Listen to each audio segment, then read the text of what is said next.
చేయని మీ అందరికీ ప్రభువును రక్షకుడైన యేసు క్రీస్తు ప్రశస్తమైన నామములో పరిశుద్ధ అభిషేక అగ్ని పరిచర్య అంతటి తరపున మా వందనాలు. దేవుని సన్నిధి మనతో ఉండును గాక.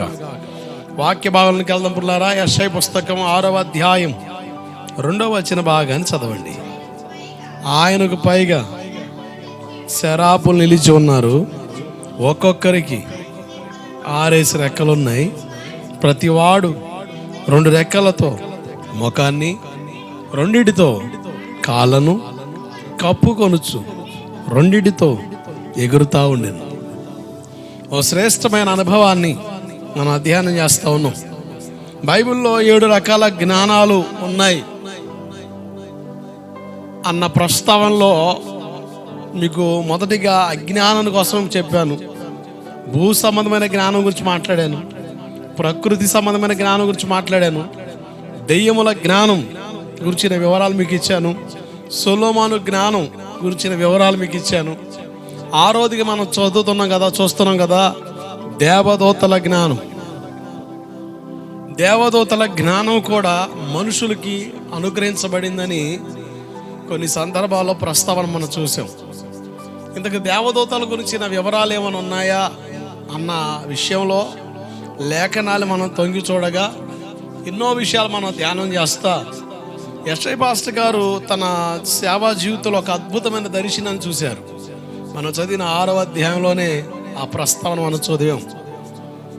దేవుని సింహాసనం సమీపంగా దూతలు ఉన్నాయని, వాటి పేర్లు కెరాపులు, మహాదూతలని అక్కడ ప్రస్తావించబడింది. వాటికి 6 రెక్కలున్నాయి అన్న వివరణ మనకి ఇవ్వబడింది. అంతటితో ఆపేసి ఉంటే పెద్ద విశేషం కాకపోనేమో కానీ ఒక చిన్న వివరణ ఇస్తున్నాడు అక్కడ. 2 రెక్కలతో ముఖాన్ని, 2 రెక్కలతో కాళ్ళను కప్పుకొని 2 రెక్కలతో ఎగిరి వెళ్తా ఉన్నాయని. ముఖాన్ని ఎందుకు కప్పుకున్నాయి? మనం కనబడకూడదు. మనం ఏం చేసినా దేవుని మహిమ కొరకు చేయాలి, మనం మొరుగవ్వాలి, దేవుడే కనపరచబడాలి అన్న ప్రస్తావన మనం చూసాం. కాళ్ళు ఎందుకు కప్పుకున్నాయి?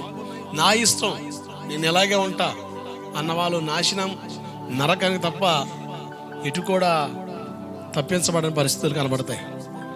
నా ఇష్టం కాదు, యేసు ప్రభుల వారిలాగా నీ చిత్తమే సిద్ధించును గాక అని దేవుని చిత్తం జరిగించే వారిగా మనం ఉండాలని.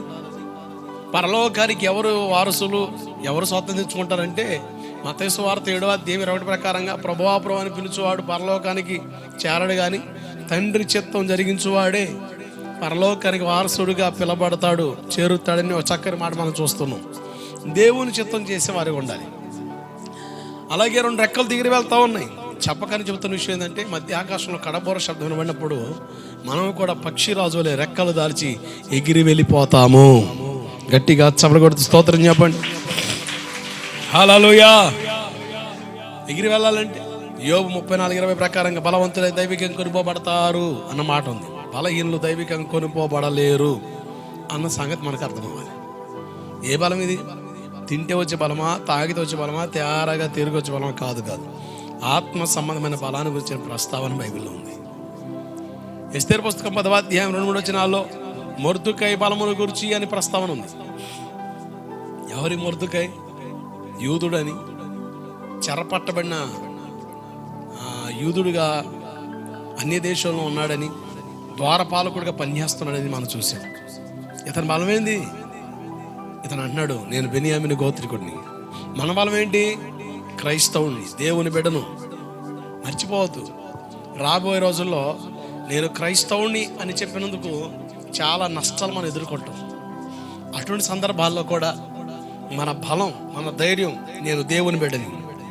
ప్రాణాలు పోయే పరిస్థితులు ఎదుటున్నా, ఇటువంటి పరిధులు గుండా మనం వెళ్తున్నప్పటికీ నలుగురితో నారాయణ, కులంతో గోవింద అన్నట్టుగా మనం బ్రతికితే మనం దేవుని ఇష్టాన్ని నెరవేర్చలేము అన్న సంగతి మనకు అర్థమవ్వాలి.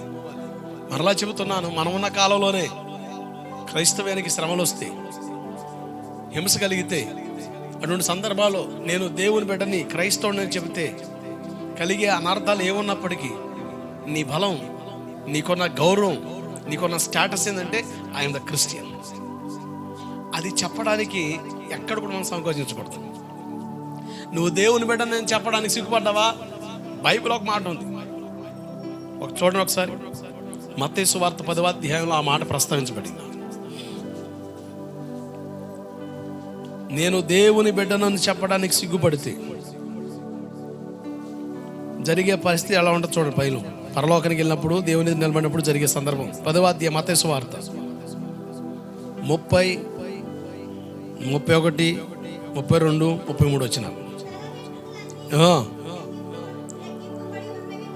నీ తల వెంట్రుకలన్నీ లెక్కింపబడి ఉన్నవి కనుక మీరు భయపడొద్దు. మీరు అనేకమైన పిచ్చుకల కంటే శ్రేష్ఠులు. మనుషు ఎదుట నన్ను ఒప్పుకొని వాడెవడో పరలోకమొదన నా తండ్రి ఎదుట నేనును వాణ్ణి ఒప్పుకుంటాను.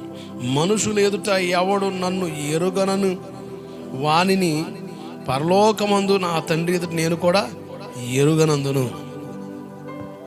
ఇది ఒక పరీక్ష లాంటిది, మన విశ్వాసానికి పరీక్ష.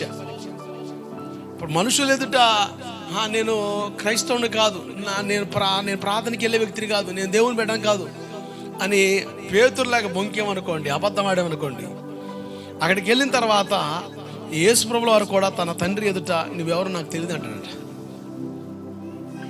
మొదలకే మోసం అయిపోతుంది. కనుక క్రైస్తవుని బలం ఏంటంటే ఐఎమ్ క్రిస్టియన్. ఈ మధ్యకాలంలో మొన్న ఈ ఆడపిల్లల క్రికెట్ జరిగింది కదా, ఏం పేరు ఆ పేరు? జమీమా, బాగా వచ్చింది పేరు జమీమా. ఏమందామే చెప్పింది, నా దేవుడు నాకు జయం ఇచ్చాడంది. ఆమేన్, హల్లెలూయా. సిగ్గుపడలే, క్రైస్తవ్యం ఒప్పుకోవడానికి ఎక్కడ కూడా చంకలే. నా దేవుడు నన్ను గెలిపించాడంది జమీమా. భారతదేశ పౌరువు నిలబెట్టేసింది ఆ పిల్ల. ఆమె చెప్పింది ఆమె క్రిస్టియన్ అని చెప్పడానికి సిగ్గుపడలే. నీ బలం ఏందయ్యా అంటే, నా బలం ఏంటంటే ఐఎమ్ క్రిస్టియన్, నేను దేవుని పిల్లోడిని అని చెప్పడానికి సిగ్గుపడకూడదు. చాటు మాట బతుకులు మనకు ఉండకూడదు. ధైర్యంగా మనం చెప్పగలగాలి, ధైర్యంగా బ్రతకాలి క్రైస్తవుడిగా, దేవుని బిడ్డగా. ఇతనుకున్న ధైర్యం అదే. ఏంటి? బెన్యామీను గోత్రికుడు. ఈ బెన్యామీను గోత్రం గురించి చిన్న చరిత్ర మీకు చెప్పాను.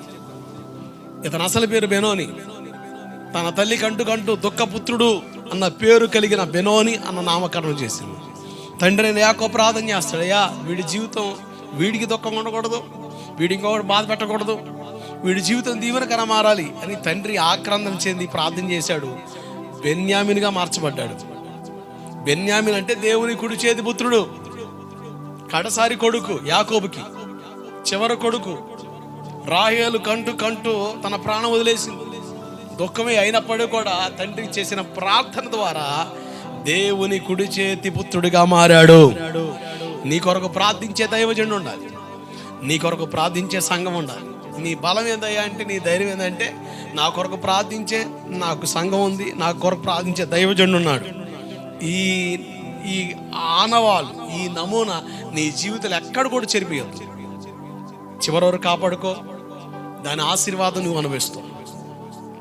రెండోదిగా ఎస్తేరు పుస్తకం 2వ అధ్యాయం 20-21 వచ్చిన ప్రకారంగా ద్వారపాలకుడు పనిచేస్తున్న ఈ మొర్దెకై నమ్మకత్వం కనపరిచాడు.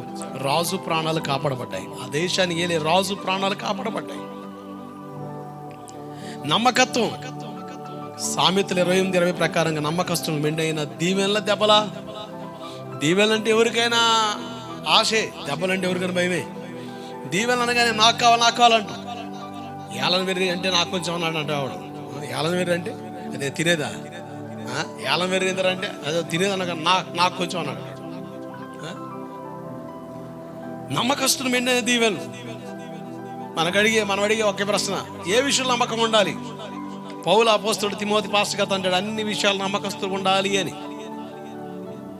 మీ ఆధ్యాత్మిక క్షేమం కొరకు బైబిల్ అంతట్లో 66 పుస్తకాల్లో 5 సంగతులు మనం నమ్మకత్వాన్ని కనపరచాల్సిన సందర్భాలు విలువైనవి కనబడ్డాయి. ఒక వ్యక్తి దేవుని ఎదుట నమ్మకస్తుడు ఉండాలి. 2, ఈ వ్యక్తి రక్షణ కొరకు దేవుడు సేవకుని వాడుకుంటాడు. ఆ సేవకుని ఎదుట నమ్మకస్తుడు ఉండాలి. రక్షించబడిన మనల్ని గాలి వదిలేయలేదు. ఆదాముని ఏదేను తోటలో చేర్చినట్లుగా, గాయపడిన బాటసాని పూటకూలు వానింటికి చేర్చినట్లుగా మనలో ఒక సహవాసంలోకి, పరిశుద్ధ అభిషేక అగ్ని అనే సహవాసంలోకి చేర్చాడు. సంఘంలో నమ్మకస్తులుగా ఉండాలి. అలాగైతే ప్రార్థనకి వెళ్ళొద్దు సరిపోద్దా? బైబిల్ చెబుతుంది ఆయన భుజములపై రాజ్యభారం ఉంది. అంటే ప్రతి విశ్వాసికి బృహత్తరమైన బాధ్యత దేవుడిచ్చాడు, రెస్పాన్సిబిలిటీ.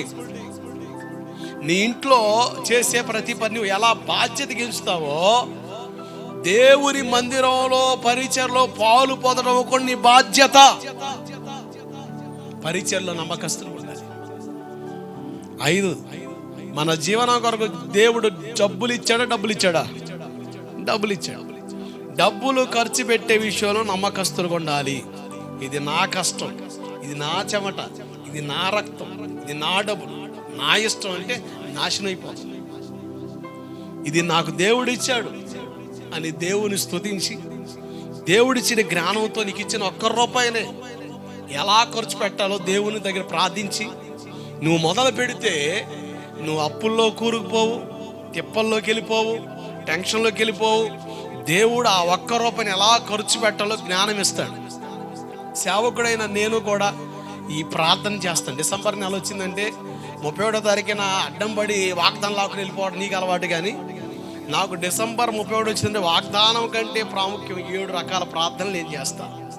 ఆ 7 రకాల ప్రార్థనలు ఒక ప్రార్థన, ప్రభువా 2026వ సంవత్సరంలో నాకు నువ్వు ఇచ్చే ప్రతి పైసా ఎలా ఖర్చు పెట్టిన జ్ఞానం. నేను అప్పుల్లోకి వెళ్ళిపోకూడదు, సేవను పాడు చేసుకోకూడదు, ఆర్థిక ఇబ్బందులు సేవలను ఎదుర్కోకూడదు, కుటుంబాలు ఎదుర్కోకూడదు. నీవు ఇచ్చిన ప్రతి పైసా ఎలా ఖర్చు పెట్టాలో నాకు జ్ఞానం కావాలి అని చేసే ప్రార్థన ఒక ప్రార్థన.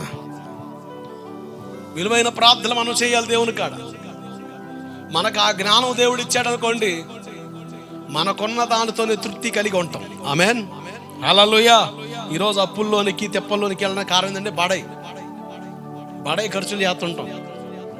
2 అత్యాశ, ఏవో పిచ్చి పిచ్చి ఖర్చులని చేస్తాం. ఈ 2 రకాల ఖర్చులు లిమిటేషన్లో తీసుకొస్తే నువ్వు దేనికి ఖర్చు పెట్టాలో దానికి ఖర్చు పెట్టగలిగితే నీ రూపాయి నీకు ఆరోగ్యాన్ని ఆశీర్వాదం ఇస్తుంది. ఆమేన్. లేదనుకోండి, నీకున్న రూపాయి నీకు ఆర్థిక సమస్యలు తెస్తుంది, నీకున్న రూపాయి నీకు నష్టం తీసుకొస్తుంది. కనుక ఈ 5 విషయాల్లో నమ్మకస్తులుగా ఉండాలి అని బైబిల్ ప్రస్తావించింది. మొదటిగా దేవుని ఎదుట నమ్మకస్తులుగా ఉంటే ఏం జరుగుతుందో చెప్పాను. సేవకుని ఎదుట నమ్మకస్తులుగా ఉంటే మనకు వచ్చే ప్రయోజనం ఏంటి చెప్పాను. మందిరంలో ప్రతి ఆదివారం నమ్మకంగా దేవుని దగ్గరికి రావాలి. ఒక రన్నర్ ఉన్నాడు, ఎరిక్ లిడిల్ అని. దీనికోసం చాలాసార్లు చెప్పాను మీకు. ఇతను ప్రఖ్యాతిగాంచిన రన్నర్, వాళ్ళ దేశానికి గౌరవం తీసుకొచ్చిన ఒక చక్కని ఆటగాడు.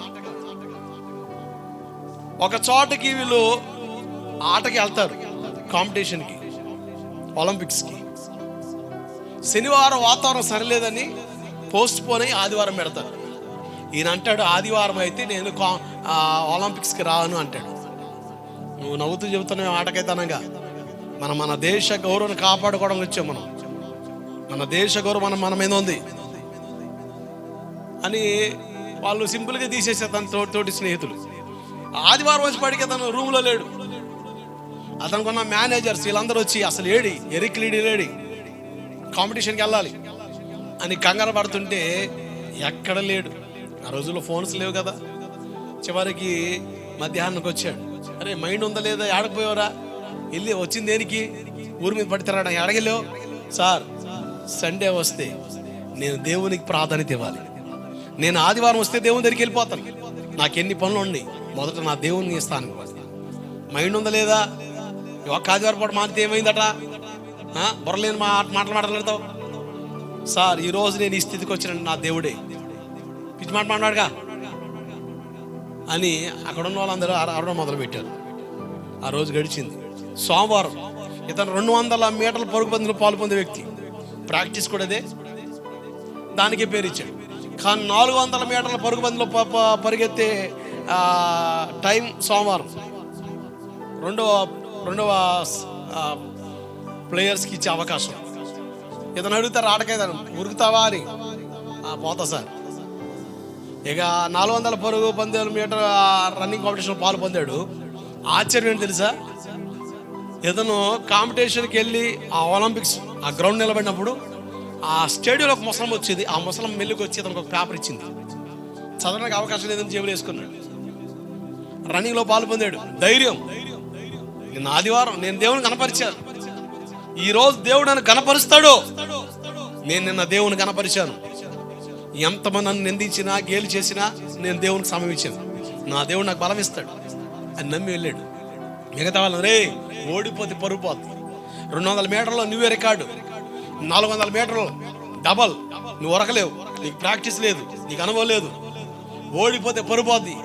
నా దేవుడు నన్ను ఓడనివాడు, నా దేవుడు నాకు గెలిపిస్తాడు. పిచ్చి పట్టిందిరా, పరుగు పొందిరా నాయన. తేడా పడితే హార్ట్ స్ట్రోక్లు వస్తాయి, పిక్కలు పడిపోతాయి, కంటల నొప్పులు చేస్తాయి. ఆషమాష కాదు, సిగ్గుపోదు, సిగ్గు పరుపోద్ది. నా దేవుడు నన్ను నిలబెడతాడు, నాకు నమ్మకం ఉంది. సరే నీ ఇష్టం, నీ కర్మ, నీ దరిద్రం. ఆశ్చర్యం ఏంటి చెప్పమంటారా? ఆ 400 పరుగు పందెంలో, ఆ మీటర్ 400 పరుగు పందెంలో ఎరిక్ లిడిల్ ఫస్ట్ ప్లేస్ లోకి వచ్చాడు. హల్లెలూయా, ఫస్ట్ ప్లేస్ లోకి వచ్చాడు. అతనికి గోల్డ్ మెడల్ ప్రకటించేటప్పుడు అసలు ఆ పేపర్ ఏందని చూస్తే దాంట్లో ఉంది తెలుసా, నన్ను గణపరిచిన వారిని నేను గణపరుస్తాను. ఆమేన్. సండే నువ్వు దేవుని దగ్గర రావడం ఏంటి తెలుసా? ఇట్స్ నాట్ ఏ అలవాటు, అలవాటుగా ఎంచుకో. ఆదివారం ప్రార్థన ఒక అలవాటుగా ఎంచితే అలవాటుగానే చూస్తావు. నా దేవుడు నేను కనపరుస్తున్నాను, నా దేవుడు నన్ను సిగ్గుపరచడు, నా దేవుడు నన్ను సిగ్గుకు అప్పగించడు, నా తల ఎత్తువాడు ఆయనే అని నమ్మికను కనపరిచే ఒక అద్భుతమైన సందర్భమే సండే సర్వీస్కి హాజరవడం. నేను 10th క్లాస్ చదివేటప్పుడు ప్రభు నమ్ముకున్నాను. 10th క్లాస్ టైంలో ఈ సండేస్కి వీళ్ళు స్పెషల్ క్లాస్ పెట్టేవాళ్ళు. నేను మా సార్స్తో చెప్పాను, సండేస్ అయితే నేను రాను సార్, 600 అయినా 100-150 అయినా నేను చర్చికి వెళ్ళాల్సింది. మా సార్ సీను, నువ్వు ప్రార్థనకి వెళ్తావు మాకు తెలుసు, అది నీ ఇష్టం, నేను డిస్టర్బ్ చేయను. ఎందుకంటే అట్లా బ్రతికే వాళ్ళు మొదట. ఒకప్పుడు ఆటకైతే బ్రతికాను, ప్రభు నమ్ముకున్న తర్వాత నా జీవన శైలి చూశారు మా సార్స్ కూడా. సో ఇతను దేవుని నమ్ముకున్నాడు అని వాళ్ళు కూడా ఫిక్స్ అయిపోయారు. నేను కేరళ స్కూల్లో చదువుకున్నాను 10th క్లాస్ వరకు. ఇంటర్మీడియట్ డిగ్రీ డిఎన్ఆర్ కాలేజ్ భీమవరంలో చదివాను. ఆదివారం పూట ప్రార్థనకి వెళ్ళడానికి అవకాశం ఉండేది కదా నాకు. ఏదో కోణం మా నాన్న ఏం చేసేవాడంటే, వీడు ఎట్టయితే ఉండడు కానీ మా చెల్లాయిలు హాస్టల్లో ఉండేవాళ్ళు. ఆదివారం పూట శుభ్రంగా మాంసం తెచ్చి, చికెన్ తెచ్చి, రకరకాల కోణాలు వంటలు చేసి వాడిని బాక్సుల్లో పెట్టారే, ఇది తీసుకెళ్ళి చిన్నచెల్లికి ఇచ్చిన. మరి కాదు, ఇచ్చేవాళ్ళన్నారు కావాలని. నేనేం చేసేవాడిని తెలుసా? మా పాస్టర్ గారు చెప్పి, అయ్యా ఈ పరిస్థితి వచ్చింది నాకంటే, సరే చేసేదేముంది ప్రార్థన చేద్దాం అన్నాడు ఆయన. నేను తెలివిగా ఏం చేసేవాడినంటే, మార్గం మధ్యలో ఎక్కడైనా చర్చ్ ఉంటే ఆ చర్చిలోకి వెళ్ళి ప్రార్థనలో పాలు పొంది ప్రార్థన అయ్యాకి వెళ్ళేవాడిని. దేవుడికి స్తోత్రం కలుగునుగాక. ఆసక్తిని దేవుడు చూశాడు కనుకనే వీడు నా పనికి పనికొస్తాడని ఈ దిక్కుమాలుడు కోరుకున్నాడు. కానీ నేను సేవకైతే అర్హుడిని కాదు. ఏదో ఆయన మనసును దోచుకున్నాను. ఆయన మనసులో ఎక్కడో పాయింట్అవుట్ చేశాను. మన జీవితాల్లో కూడా దేవుని మనసు మనం గెలుచుకోగలిగితే మన కీడులన్నీ, మన కన్నీళ్ళన్నీ కూడా నాట్యంగా మార్చగలడు ఆయన. ఆమేన్. కనుక ఆదివారం ఒక దైవజనుడిగా ఈ గోవిందపురంలో మన సహవాసకు వచ్చే పిల్లలైన మీకు ఒక తండ్రిగా నేను నేర్పే ఒకే ఒక పొట్టు ఏంటంటే, ఆదివారం నాకు ఆదివారం తెల్లారుజాను ఇప్పుడు పెట్టడం నాకు చాలా కష్టం అండి. నువ్వు నైస్గా 6 గంటలు లెగిస్తావేమో, నేను 2:30కే లెగాలి. 2:30కి లెగిస్తేనే పడుకునేపాటికే 11:30-12 అయిపోతుంది ఈజీగా. అంటే మా అయితే గంటన్నర. నా పోరాటం, నా పెనుగులాట నాకే తెలుసు, నా దేవుడు తెలుసు. ఈరోజు తెల్లారుజాను లేచాను, విపరీతమైన చలి, బయటికి రావడానికి ఇబ్బందిగా ఉండి కాసేపు కూర్చున్నాను, అట్టగే కూర్చున్నాను. అట్లాగే స్తోత్రాలు చెప్తా అలా ధ్యానంలోకి వెళ్ళిపోయా. తగ్గి మన పొట్టగాడు బయటకు వచ్చాడు. చూస్తే 4:15 4:15 అయిపోయింది. నువ్వేమంట పాటగారు ఇంకా కోటం పెట్టలేదే అంటా. నువ్వు ఎప్పుడు 6:30 లేచి, మరి 6:30కి 6 గంటలకు 5 గంటలకు కోటం పెట్టాలని నేను ఏ టైంలో ఎగాలి చెప్పు? మేము కూడా మనుషులమేగా.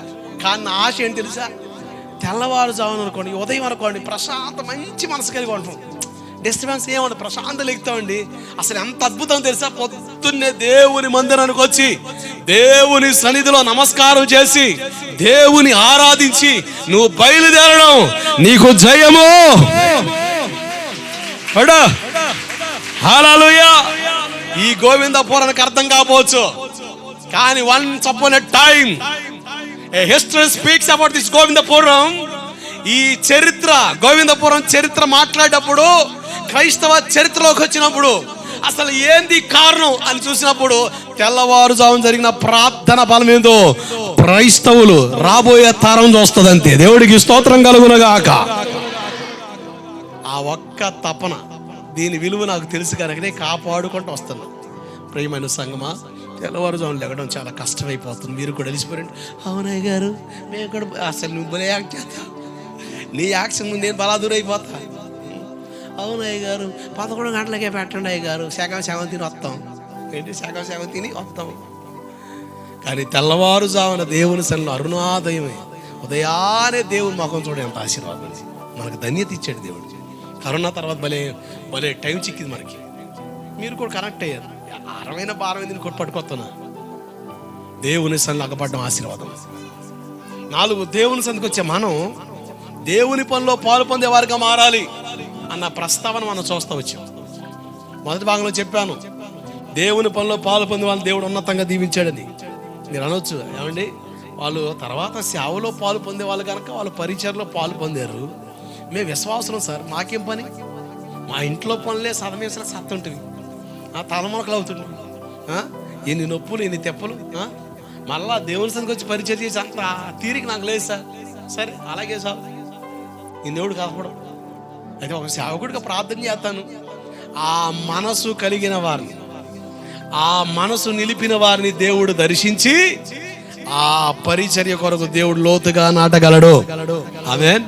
నా బాధ ఏంటంటే దాంట్లో మన అందరం ఉంటే ఆశీర్వాదం కదా, తండ్రిని కదా, మీరందరూ దీవించబడాలని కోరుకునే వ్యక్తిని కనుక దేవుడిచ్చిన చక్కని ఛానల్, దేవుని పనిలో పాల్పొందే అవకాశం. ఇర్మియా పుస్తకం 33:22 ఏమని చదవండి ఒకసారి త్వరగా.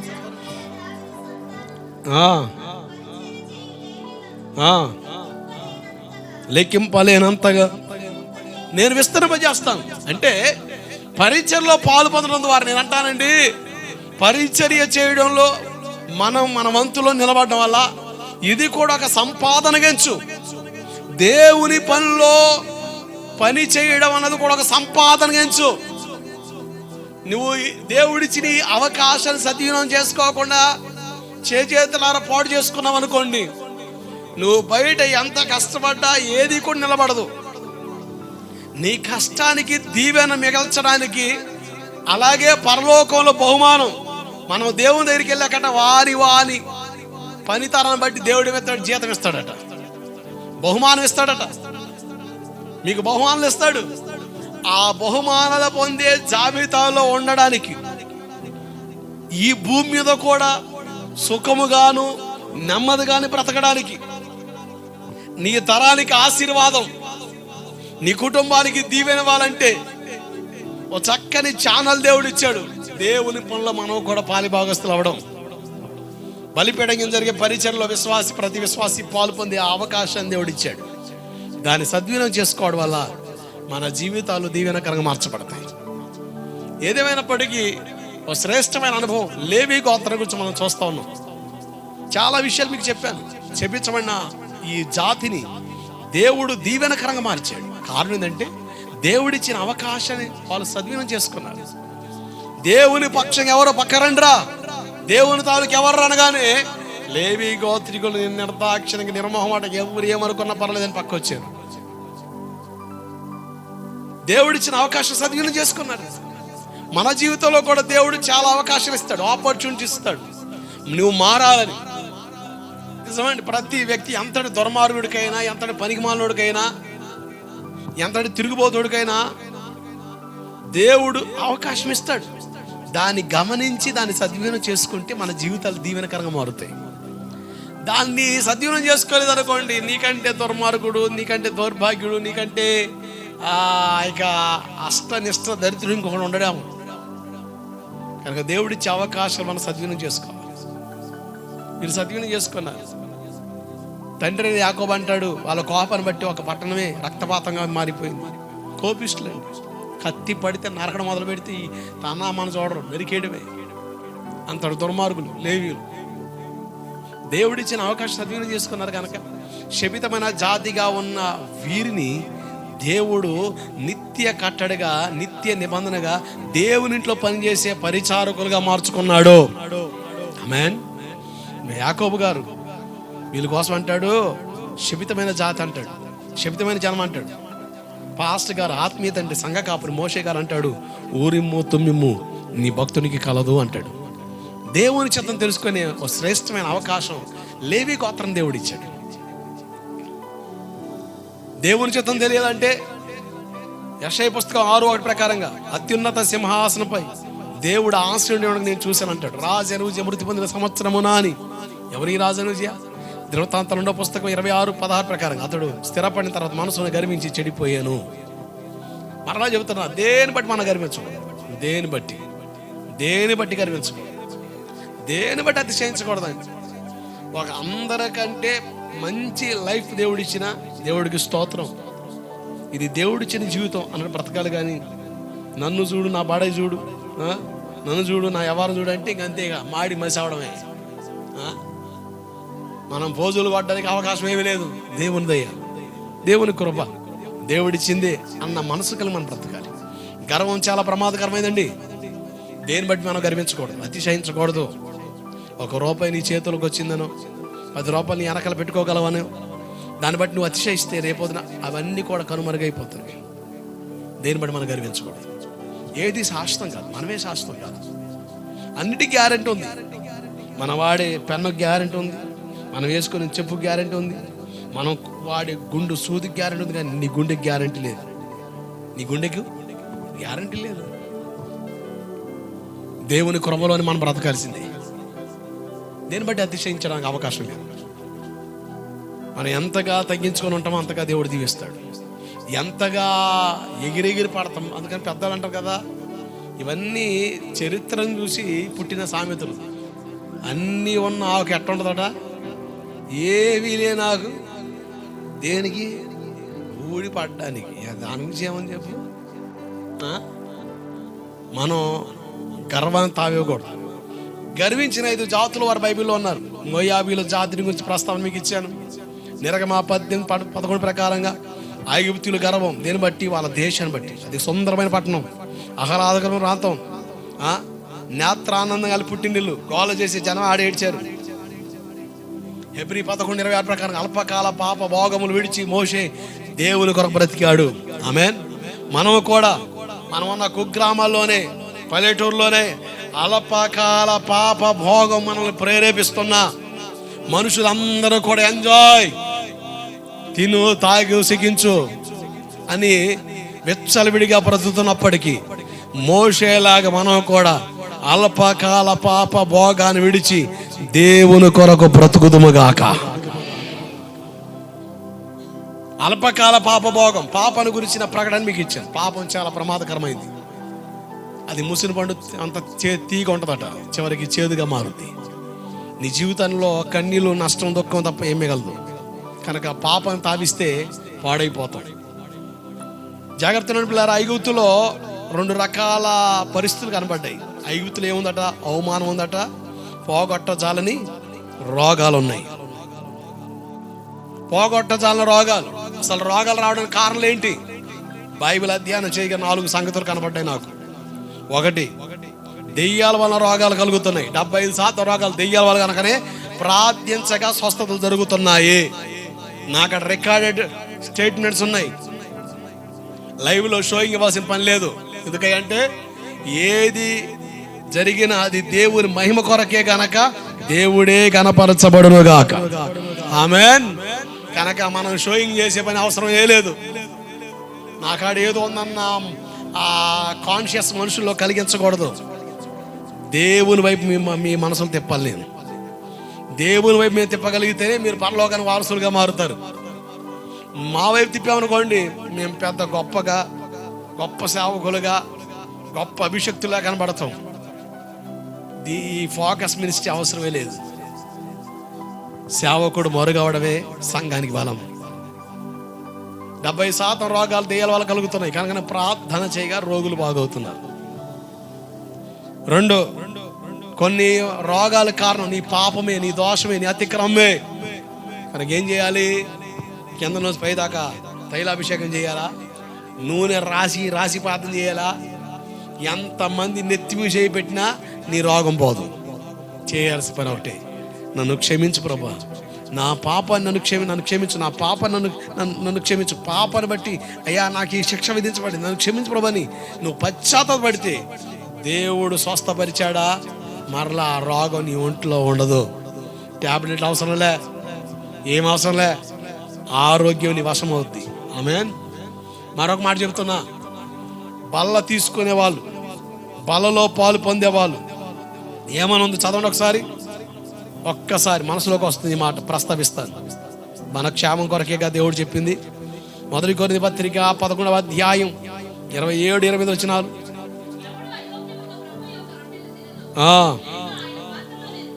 వినాలి. ఎవరు ప్రభు యొక్క రొట్టెను అయోగ్యంగా తినునో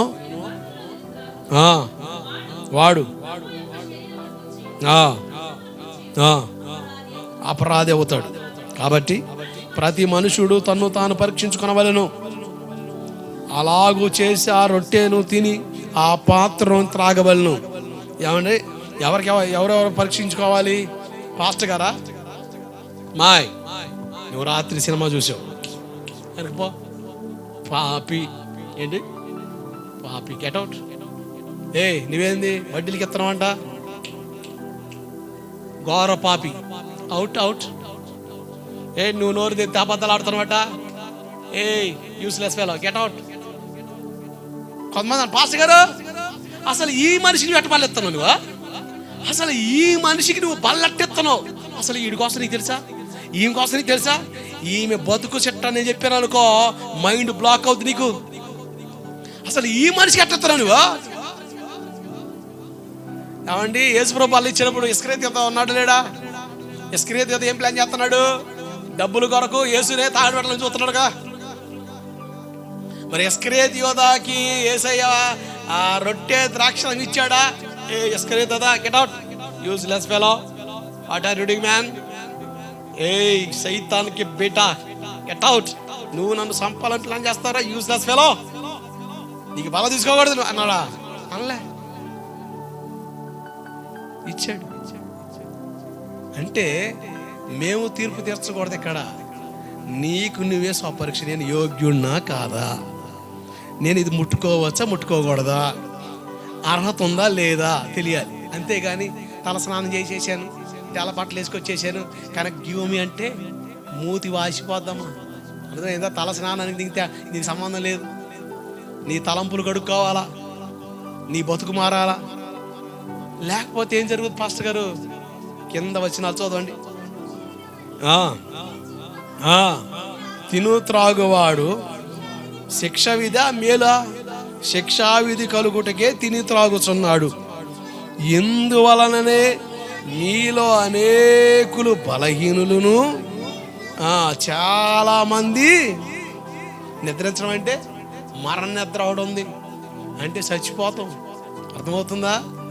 బల్లను కూడా అయోగ్యంగా ముడితే ఏమొస్తాయి? రోగాలు వస్తాయి. అనేకులు బలహీనులను అంటే ఆత్మీయంగా బలపడలేవు. నలుగురితో నారాయణ, కులంతో గోవింద, పాదానికి వెళ్ళాం, వచ్చాం అంతే, విన్నాం అంతే. అంతేగాని దేవుడు నాతో ఏం మాట్లాడాడు, నేనేం సరి చేసుకోవాలి, నేను ఎలా ఏముండదు. బలహీనులు. ఇక మైండ్ పని చేయదు. నెలతో కూడా అంట చూసారా, ఆ టైపులో ఉంటాం అన్నమాట. 4 విషయాలు చెప్తే ఒకటే గుర్తుంటుంది. అప్పుడు అమ్మ ఏమంటది, రే కొట్టుకు పంపించా, ఏం తెమ్మన్నారా? జీలకర్ర అమ్మ. రే అలాగే మాసినోడా, మరి అగ్గిపెట్టి చెప్పా, కొవ్వొత్తులు చెప్పా, మర్చిపోయా. నెలతో కూడా, మైండ్తో కూడా అంటావు లేదా? బలహీనం. 4 విషయాలు ఇక్కడ చెప్పే ఏమి ఎక్కవు. నువ్వు బలహీనంగా అనుకోండి, వాక్యం అర్థం కాదు, నువ్వు గ్రహించలేవు. ఏం గుర్తుంటా తెలుసా? ఏం గుర్తుంటాయి? పాస్ గారు ఏం చెప్పాడమ్మా అంటే, ఏం చెప్పాడయ్యా? అగ్గిపెట్టంట, ఇంకా జీలకర్ర అంట. అవి చెప్పానా? అగ్గిపెట్టి జీలకర్రలు చెప్పాను మీకు. పాస్ గారు ఏం చెప్పాడు? దోలేదో కోసం చెప్పాడు. అది బాగా గుర్తుంది, కామెడీ గుర్తుంది, జబర్దస్త్ మొహం.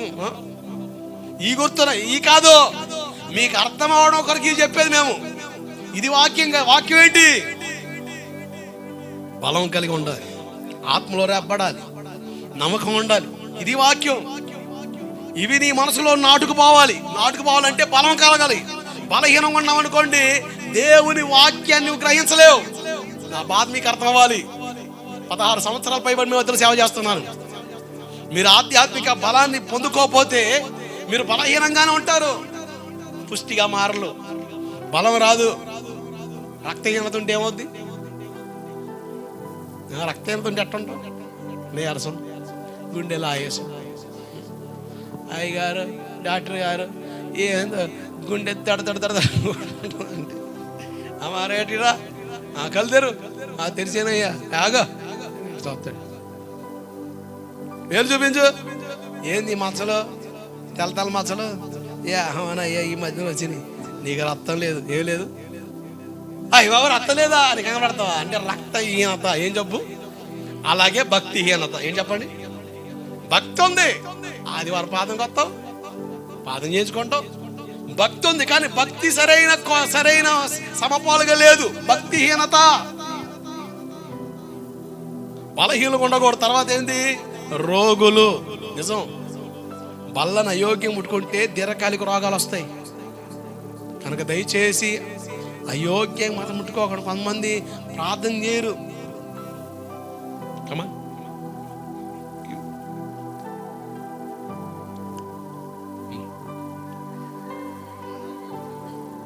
ఏందిరా చూసేది? నువ్వా ఏం చేయాలి? నువ్వు మైండ్ పని చేస్తున్నా లేదా? అమ్మా ఏం చేస్తున్నావు? అర్థమవుతుందా? నువ్వు ముట్టుకునేది బల్ల, ఆయన శరీరం, ఆసామాస కాదు. అందుకని ప్రార్థన చేయకుండా బల్ల ముట్టుకోవడం కూడా పాపమే. నీ పాపాన్ని ఒప్పుకోకుండా, పశ్చాత్తాపడకుండా, ఒప్పింపబడకుండా అదేం పలారమా? లేకపోతే మేకల మేసిన మేయడానికి మేత? అమ్మా దయచేసి కొంతమంది తీసుకొని అదేదో మరి యాడ్ చేసుకుంది ఈ వ్యవహారం. ఎటు తీసుకు ఏంది? అబ్బా ఈ పిచ్చి పనులు మానవా? అట్ట తీసుకోమని చెప్పలే బైబిలు. ప్రార్థన చేయి, ఒప్పుకో దేవుని కాడ, పశ్చాత్తాపడు, ప్రాధేయపడు. ఏదో మన మోగమందులా బిగుసుకొని కుదరదు. నోరు తెరిచి, ప్రభా నాలో లోపాలు ఉన్నాయి, నన్ను దిద్దయ్యా, నన్ను బలపరచని ఏడ్చి ప్రార్థన చేసి తీసుకో. ఒక రోజున ఏ బలహీనతలైతే నిన్ను బలహీనపరుస్తా, ఏ లోపం బయటికి రాలేకపోతున్నావో ఆ లోపాన్ని విడిచి క్రీస్తులా బ్రతకగలుగుతాం. దేవుడికి స్తోత్రం కలుగునగాక. అంత బలం ఆ యోగ్యమైన బలంలో ఉంది. దాన్ని వెచ్చవిడిగా ముట్టుకుంటే మాత్రం తేడా పడేది నువ్వే. నేను తీర్పు తీర్చకూడదమ్మా, నీ లోపం నువ్వు ఒప్పుకోవాల్సిందే. కనుక అయోగ్యంగా బలాన్ని ముట్టుకున్న రోగాలు వస్తాయి. యోగ్యంగా బలం ముట్టుకున్నావు అనుకో, నీలో ఉన్న దీర్ఘకాలిక రోగాలు పోతాయి. దేవుడికి స్తోత్రం.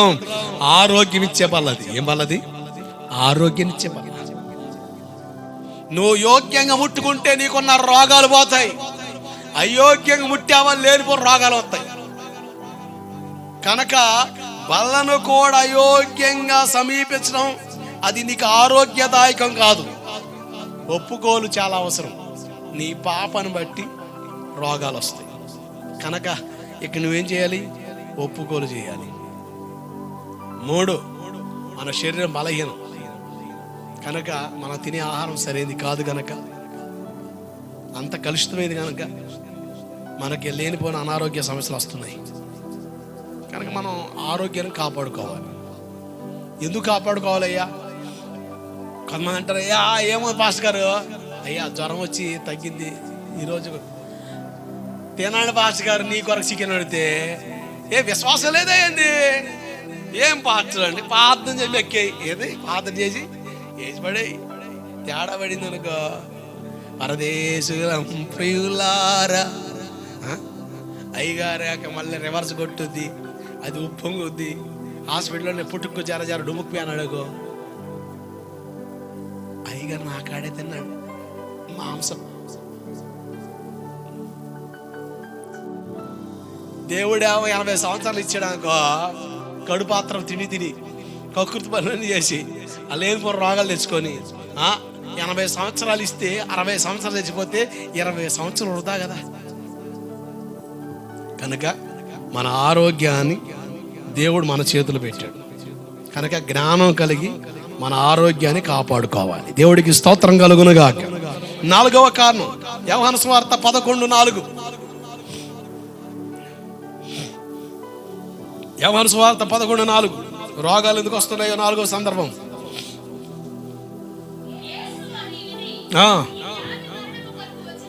దేని కొరకు వచ్చింది కాదు, మరణం కొరకు వచ్చింది కాదు, దేవుని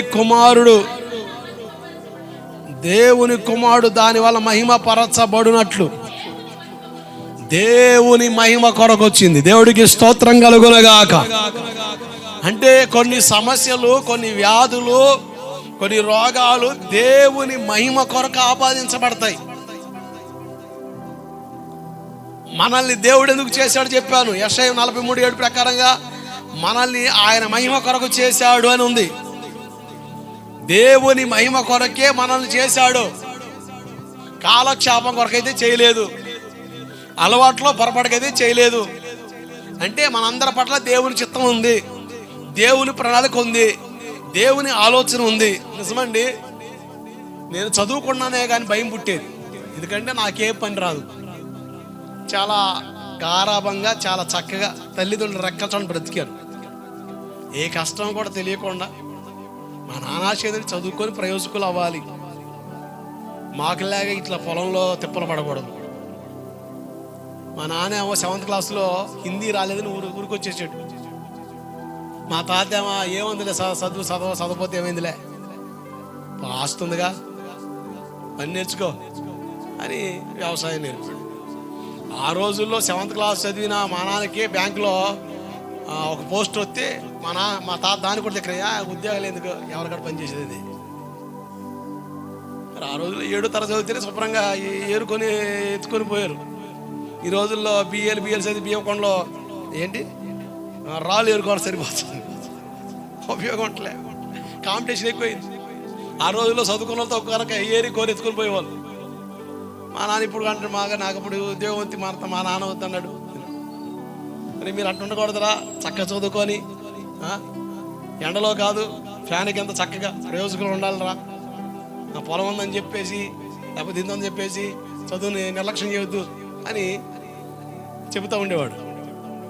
నాకు భయం ఉండేది, ఏంటి పైసా పని రాదు, ఇప్పుడు నాకు ఉద్యోగం రాకపోతే నా జీవితం ఏంటి, నా బతుకేంటి.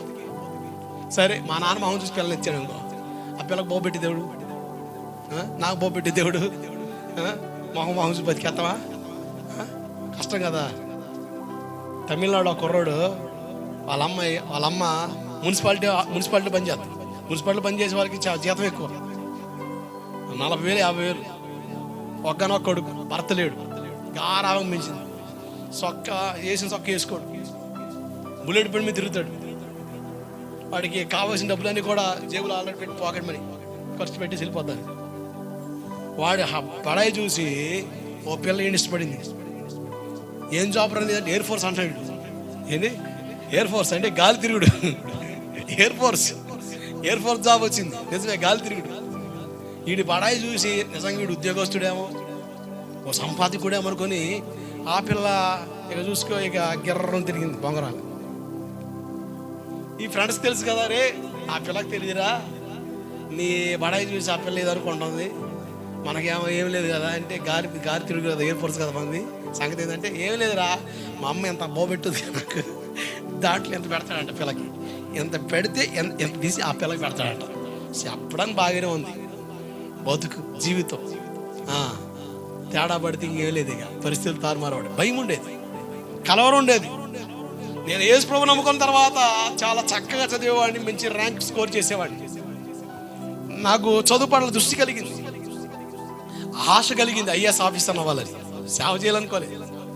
మంచి ఉద్యోగస్తులు అవ్వాలి, మంచి జాబ్ చేయాలి, మంచిగా శాలరీ ఏం చేసి మా పాస్ గారు చక్కగా సహాయం చేయాలి, పరిచయంలో సపోర్ట్గా ఉండాలని ఆశపడ్డాను.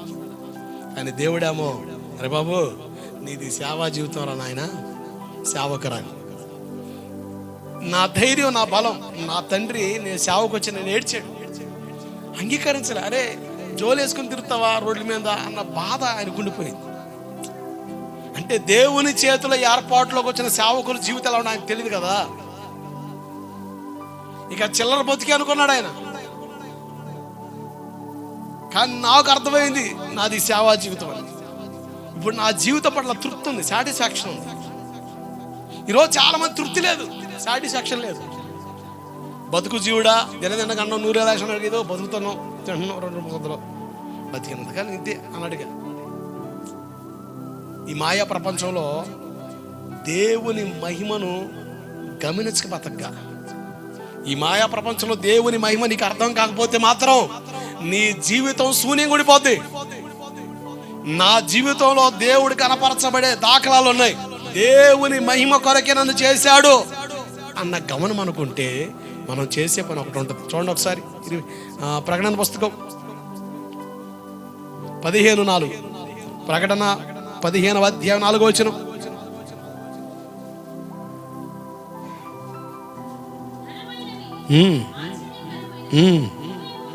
ఆయన కార్యాలు ఘనంగా ఉంటాయి, ఆశ్చర్యకరంగా ఉంటాయి. యుగములకు రాజా, ప్రభువా నువ్వు మాత్రం పవిత్రుడు, నీకు భయపడని వాడెవడు, నీ నామమును మహిమపరచని వాడెవడు. జాగ్రత్తలు అండి. దేవునికి భయపడిన వాడెవడు, దేవుని మహిమపరచని వాడెవడు. అదే ప్రకటన 14:7.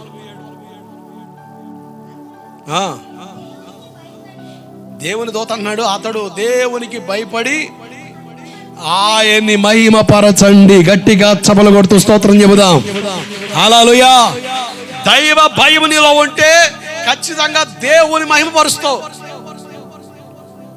అంటే ఈరోజు భయం లేని కోడి బజారుకి వెళ్ళి గుట్టేసిన రట్టేసిన ఎంత ప్రమాదమో, మనుషుల్లో ఏమి లేదు, దేవుని భయం లేదు. దేవుని భయం లేదు. భయం విడిచి వాళ్ళు చేస్తున్న దుష్క్రియలకు శీఘ్రంగా శిక్ష రానందున భయము విడిచి పాపం చేస్తున్నారు. ప్రసంగి 8:11 ఉంది. హృదయపూర్వకంగా పాపం చేస్తున్నారు. ప్రార్థనకు వచ్చే వ్యక్తి ఇచ్చలుడిగా ఉన్నాడు అనుకోండి, కొత్తగా వచ్చిన వ్యక్తి కొంచెం భయంగా ఉంటాడు. ఎప్పుడైతే దేవుని చూసినంతకాలం భయంగా ఉంటాడు. వాడి పక్కన చూస్తాడు చూసారా, వాడి బతుకు చూస్తాడు చూసారా, నాకండి మొదలవుతున్నాడు ఈ అన్న, నాకండి మొదలవుతుంది ఈ అక్క, ఏమెట్టున్నా ఏం కాలేదుగా, నాకు కూడా ఏమవుద్ది, ఏం కాదు. విచ్చలు పెడతాను. దైవ భయం మనుషుల్లో ఉండాలి, దేవుని భయం మనలో ఉండాలి. దేవుని భయం నీలో లేకపోతే మాత్రం నీ జీవితం మహిమార్థంగా మార్చబడదు. దేవుని భయం లేకే కదా విచ్చలవిడిగా ఇష్టానుసారంగా నోరు నాలుక మాట్లాడడానికి కారణం. భయం లేని కారణం బట్టే కదా నేత్రానందం, చూపుల్లో పాపం, క్రియల్లో పాపం, ప్రవర్తనలో పాపం. కారణం ఏంటి? నీలో భయం లేని దాన్ని బట్టే. దేవుని భయాన్ని విడిచి చూడండి, మీకు స్క్రీన్ టీవీలో కనపడుతుంది అనుకుంటా, ఒక ఫ్యామిలీ ఇమేజ్. వరదలు రాని, ఇల్లు కొట్టుకుపోని, ప్రపంచం అంతమైపోని, అది ఆరని దీపము, కార్తీక దీపం. ఏ దీపం అట? అది ఆరని దీపం. అసలు చూడు ఎడ చూస్తా, అసలు అట్ట చర్చికి రమ్మానండి. అట అయ్యగారు చర్చిలోకి నీళ్ళు వచ్చినాయి గారు, పాములు వస్తాయి గారు, జర్లు వస్తాయి గారు, మరి ఇంట్లోకి వచ్చినాయి నీళ్ళు. మరి వాళ్ళు చూడు ఎంత కమ్మగా, ఎంత చక్కగా స్విమ్మింగ్ పూల్లో కూర్చున్నట్టుగా నీళ్ళల్లో కాలు పెట్టి ఇంట్లోకి వచ్చిన నీళ్ళు అయ్యి వరద నీళ్ళు. ఆ దీపం మాత్రం ఆరలే. ఏ దీపం అది? కార్తీక దీపం. ఈ దరిద్రాలు పోలేదు కదా. దేవుని భయం లేదా? ఏమండి, ప్రపంచం అంత అంతమైపోయాడుగా, వర్షాలు పడి వరదలు వచ్చి కొట్టుకుపోతుంటే ఏం కలగాలి? మనుషులకి భయం కలగాలి. భయం లేదు. ఏమనైపోయి నేను మాత్రం ఇలాగే ఉంటా. నేను ఎవరి మాట అన్నో? నా మాటే నేనన్నో. ఈ సినిమా డైలాగులు కాదు, శాన పడినోడి డైలాగులు, దెయ్యం పడితే వచ్చే డైలాగులు. నా మాట నేనే అన్నా. అండం బాగుంది, కానీ దెయ్యం పడితే పలికే డైలాగులు అయ్యి. ప్రపంచం అంత పడిపోయిన ఇల్లు కొట్టుకుపోయినట్టు వాళ్ళట ఆ దీపం మార్పుకోరంట. ఎంత దారుణం అండి. దేవుని భయం మనుషుల్లో లేదు. ఒక సేవకుడిగా దండం పెట్టి చెబుతున్నాను, భయం కలిగి బ్రతకండి. దేనికి భయపడాలి? మాంత్రికులు భయపడాలా? చేతబడులు భయపడాలా? నిన్ను చంపుతాడని భయపడాలా? లేక రోగాన్ని భయపడాలి? దేని భయపడాలి? మత్తయి సువార్త 10:28 ఒక మాట చదవడం ఒకసారి త్వరగా. నిజం, చాలా విచిత్రం. ఎన్ని నాశనాలు, ఎన్ని దారుణాలు జరుగుతున్నా మనుషుల భయం కలగట్లేదు. ఆత్మను చంపనేరక దేహమునే చంపవారికి మాంత్రికుడు అవ్వచ్చు, హంతకుడు అవ్వచ్చు. ఆత్మను దేహమును నరకంలో పడివేసేవానికి మిక్కిలి భయపడండి. ఆయన ఎవరో కాదు, దేవుడు. దేవుని భయపడు. నీ భర్త అంటే భయం లేదు, నీ పై అధికారులు అంటే భయం లేదు, దేవుడు అంటే కూడా భయం లేదా? బైబిల్ చెబుతుంది ఒక్క దేవుని భయపడు, మళ్ళీ దేనికి భయపడవు. చావుకు కూడా భయపడవు, చావుకు కూడా భయపడవు, రోగాన్ని భయపడవు, దేనికి భయపడవు. నిన్ను బలపరిచేది, ధైర్యపరిచేది మనిషి కాదు, నిన్ను సృష్టించిన నీ దేవుడు. రకరకాల భయాలు ఉన్నాయి మనిషిలో, రకరకాల భయాలు ఉన్నాయి. కుక్కలంటే భయం. ఈ మధ్య కుక్కలు కూడా చంపేస్తారు మనుషులు. కుక్కలంటే భయం, పిల్లంటే భయం, బల్లంటే భయం, అన్నిటి భయపడుతున్నా కానీ దేవునికి భయపడతలేదు నువ్వు. ఇర్మియా 5:22 అంటాడు, సముద్రం ఎంత ఘోషించినా, ఎంత పొంగి పొరలినా, ఎంత ఘోషణ పడ్డా దాటి రాకుండా నిత్య కట్టడిగా ఇసుకను సరిహద్దుగా పెట్టిన నాకు మీరు భయపడరా అంటున్నాడు. ప్రకృతి వైపరీత్యాలకి కారణం ఏంటి తెలుసా? మనిషిలో దేవుని భయం లేదు, దైవ భయం లేదు. మనం దేవుని పిల్లలం. దేవుని నీతి మనలో స్థాపించబడాలి. దేవుని నీతి మనకు బోధించడం తెలుసా? దేవునికి భయపడాలి. దేవుని నీతి నీలో స్థాపించబడాలి. మనం దేవుని పిల్లలం. నువ్వు దేవుని పిల్లోడివి, దేవుని బిడ్డవి, దేవుని కూతురువి. నువ్వు ఏ భయం ఉండాలంటే దైవ భయం ఉండాలి. దేవుని భయం నీలో ఉంటే, బైబిల్ ఉంది, భయమునుంది పాపం చేయొద్దు. కీర్తనలు 4:4. భయమునుంది దేనికి భయపడి? అమ్మో ఈ పాపం చేస్తే పలానా రోగం వస్తుందేమో. 2 రోజులు భయం, 3 రోజులు భయం, తర్వాత యథావిధి. అమ్మో మా ఆయన తెలితే తిడతాడేమో, కొడతాడేమో, 4 రోజులు భయం. అమ్మో మా వాళ్ళు తెలితే బాగోదు, విలుపోద్దేమో, పరుపోద్దేమో, గుడి సప్పుడు లేకుండా చేస్తున్నా. పాపం చేసే ప్రతి వాడికి భయం మనసు పేరుకొని ఉంటుంది. దొంగను చూడండి, గర్నాకు వస్తాడా, దాక్కుండా వస్తాడు. పాపం చేసేవాడి జీవితం కూడా అంతే. ఈ భయం నీలో చెలరేగుతున్న పాపాన్ని బట్టే కానీ దేవుని బట్టి కాకపోతే అది ఉపయోగం లేదు. రకరకాల వాటి బట్టి భయపడుతున్నావు, కానీ దేవుడు అంటే ఎందుకు భయం లేదు నీకు? నిన్ను భయపడడానికి దేవుని నిమిషంలో పని, రెప్పపాటు బెదరగొట్టగలడు. బైబిల్ చెబుతుంది, భయపడి దేవుని మహిమపరచండి. ఆమేన్. దేవునికి భయపడి దేవుని మహిమపరచండి. బైబిల్ ఒక మాట ఉంది, దేవునికి లోబడండి, అప్పుడు అపవాదిని ఎదిరించండి. నేను అంటాను, దేవుని కాడ పిల్లైపో, సైతాన్ గడ పులైపో. ఎక్కడ పులులం? అయ్యగారు ఏందో అట్లా చెప్పాడు, ఏందో వాక్యం, ఏందో మాటలు, ఏం చెప్పాలి మరి? ఎక్కడ పులి, బయటికి వెళ్తే పిల్లి. పాలు నాకే పిల్లేగా, అన్ని కొండలు పాలు నీకే కావాలి. బైబిల్ చెబుతుంది, దేవుని కాడ పిల్లైపో, ఎంతగా తగ్గలంతగా తగ్గు. బయట సాతాను కాడ, పాపం కాడ రోషం కలిగిపోతుంది. ఈ స్పృహ దేవుని వాక్యమిలో కలిగిస్తుంది. బైబిల్లో చక్కని మాట ఉంది,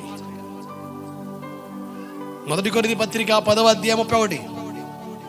1 కొరింథీ 10:31.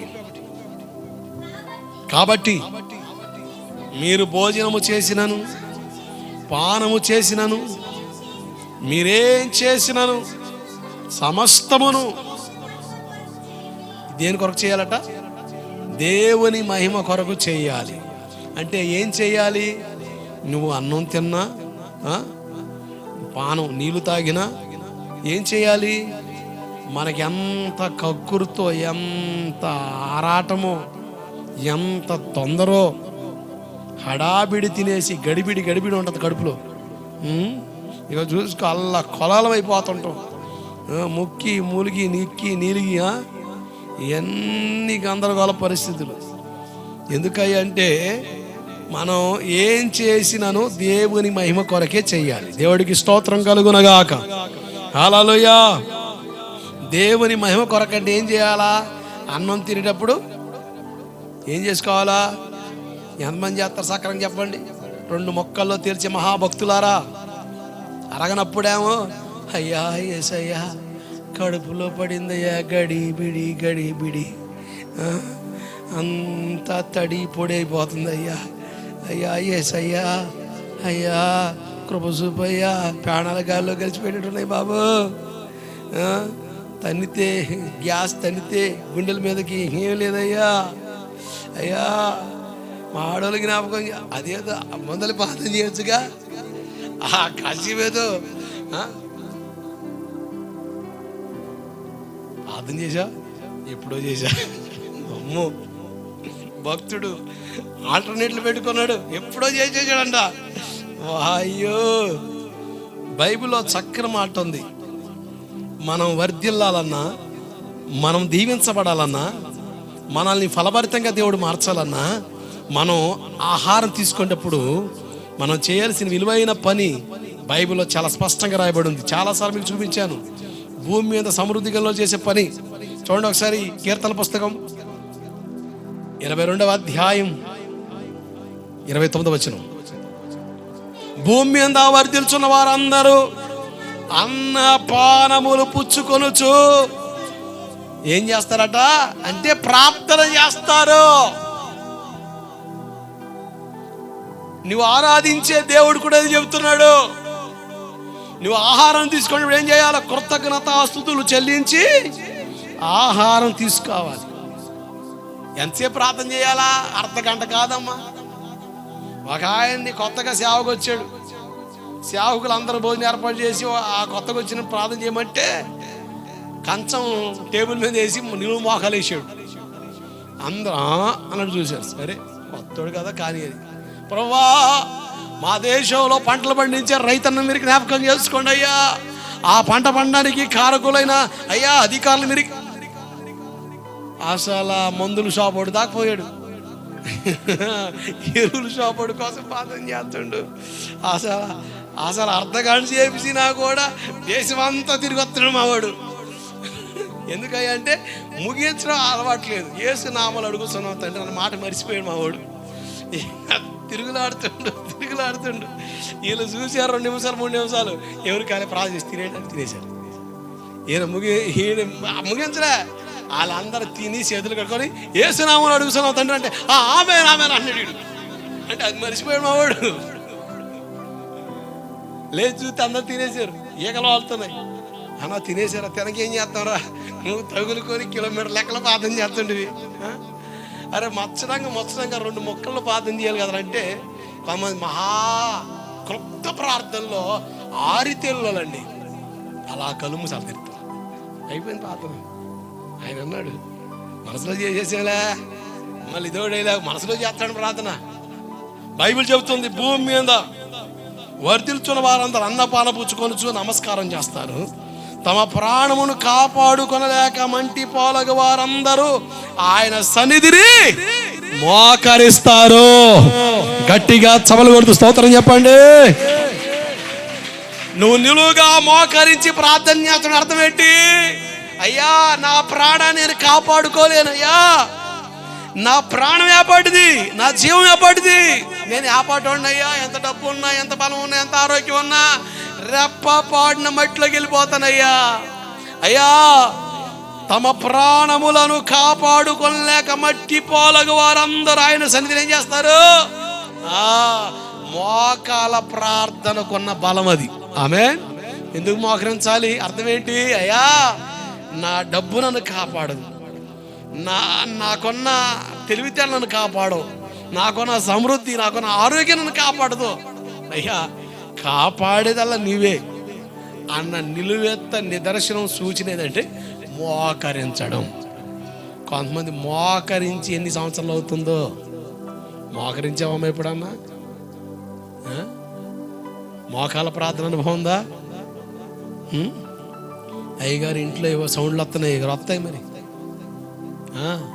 నేను చెబుతున్నా చాలామందితో, మీతో చెబుతున్నా వినండి. మీ ఇళ్లలో చేసి 5 నిమిషాలైనా 10 నిమిషాలైనా మోకరించి చేతులెత్తి ప్రార్థన చేయండి. ఒకరోజు దేవుడు నుంచి వస్తాడు.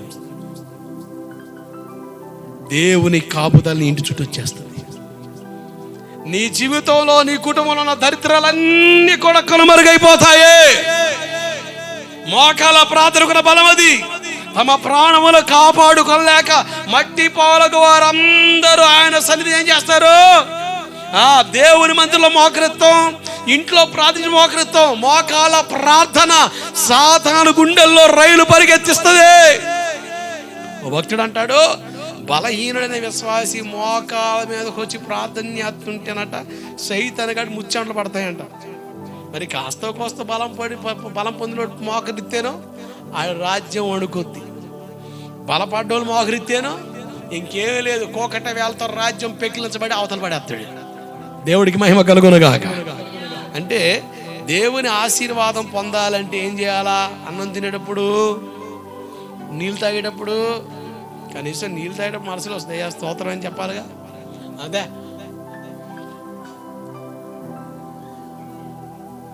అరే కనీసం ప్రభా నీళ్ళు ఇచ్చాం ఒక మాట అబ్బా అసలు అడ్డం పడి పేపాలు తాగి ఒంటిలాగా ఎంత చేసుకుని ఆడ తిరుగుతామని. అమ్మా మనం ఏం చేసినా, అన్నం తిన్నా, ఆహారం భుజించినా, నీళ్లు తాగినా దేవుని మహిమ కొరకంటే మనం ప్రార్థన చేయడం వల్ల దేవుడు మహిమపరచబడతాడు. పరలోక ప్రార్థనలు ఏమని చెప్పండి? అనుదిన ఆహారము మాకు అంటే రోజు నీకు ఆహారం ఇచ్చేది ఎవరు? దేవుడు. కనుక ఆయనకి కృతజ్ఞతాస్తుతులు చెల్లించడం వల్ల దేవుని మహిమ. అందుకని కీర్తనలో 50:23 వచ్చింది చదవండి. నేను మాట్లాడే ప్రతి మాటకు వాక్య ఆధారం ఉంది. స్తుతి యాగం అర్పించువాడు ఏదట? స్తుతి యాగం చేసేవాడు దేవుని మహిమపరుస్తున్నాడు. అంటే స్తోత్రాలు చెప్పేవాడు ఎవరు మహిమపరుస్తున్నాడు? ప్రభా నీకు స్తోత్రం, తండ్రి నీకు స్తోత్రం, ఆశ్చర్యుడానికి స్తోత్రం, బలవంతుడానికి స్తోత్రం, గొప్పవాడానికి స్తోత్రం, కృప చూవాడ స్తోత్రం, మేలు చేయవాడ స్తోత్రం. అంటే అర్థం ఏంటి? దేవుని మహిమపరుస్తున్నాం. దేవుని మహిమపరుస్తున్నావు గనక దేవుడు కూడా నీ జీవితాన్ని మహిమపరుస్తాడు, కనపరుస్తాడు. కానీ మనం ఎలా ఉండిపోతున్నాం? యెషయా 48:11, యెషయా పుస్తకం 48:11 చూడండి ఒకసారి. నిద్రపోయే వాళ్ళు స్తోత్రం చెబుతారా? బో అలవాటైన ఆలోటు ఎక్కినట్టు స్తోత్రం చదవం. నా నిమిత్తం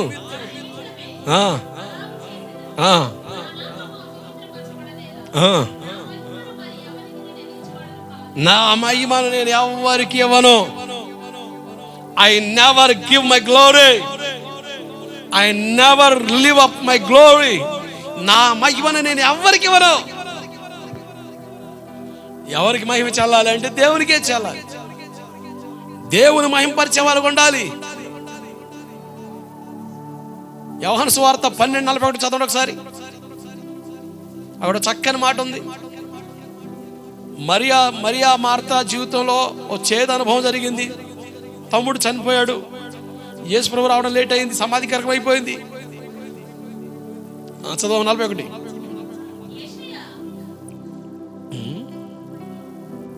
12:4 చదవం. ఒకడు అనగా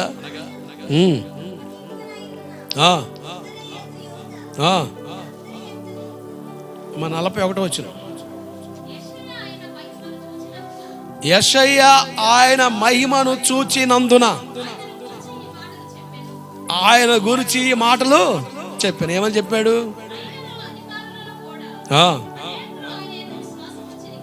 జాగ్రత్త పిల్లారా, పై వచనాల్లో ఒక సందర్భం జరిగింది. చనిపోయిన లాజరు తిరిగి లేచాడు. ఇప్పుడు ఎవరైనా చనిపోయారని తెలిస్తే ఖచ్చితంగా వెళ్తాం. చివరి చూపు కదా, ఇక మనం చూడం కదా అని ఎన్ని పనులు ఉన్నా కూడా ముగించుకుని వెళ్తాం.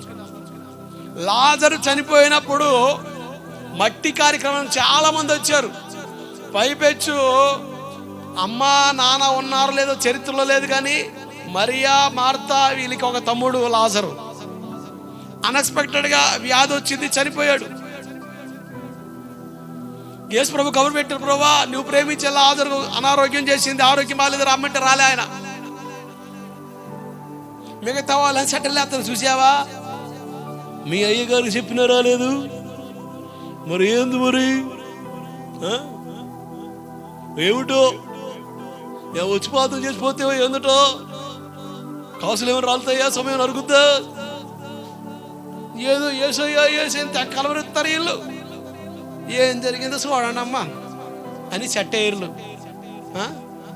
కామెడీ రోల్స్, రీల్స్ మొత్తం జరుగుతున్నాయి.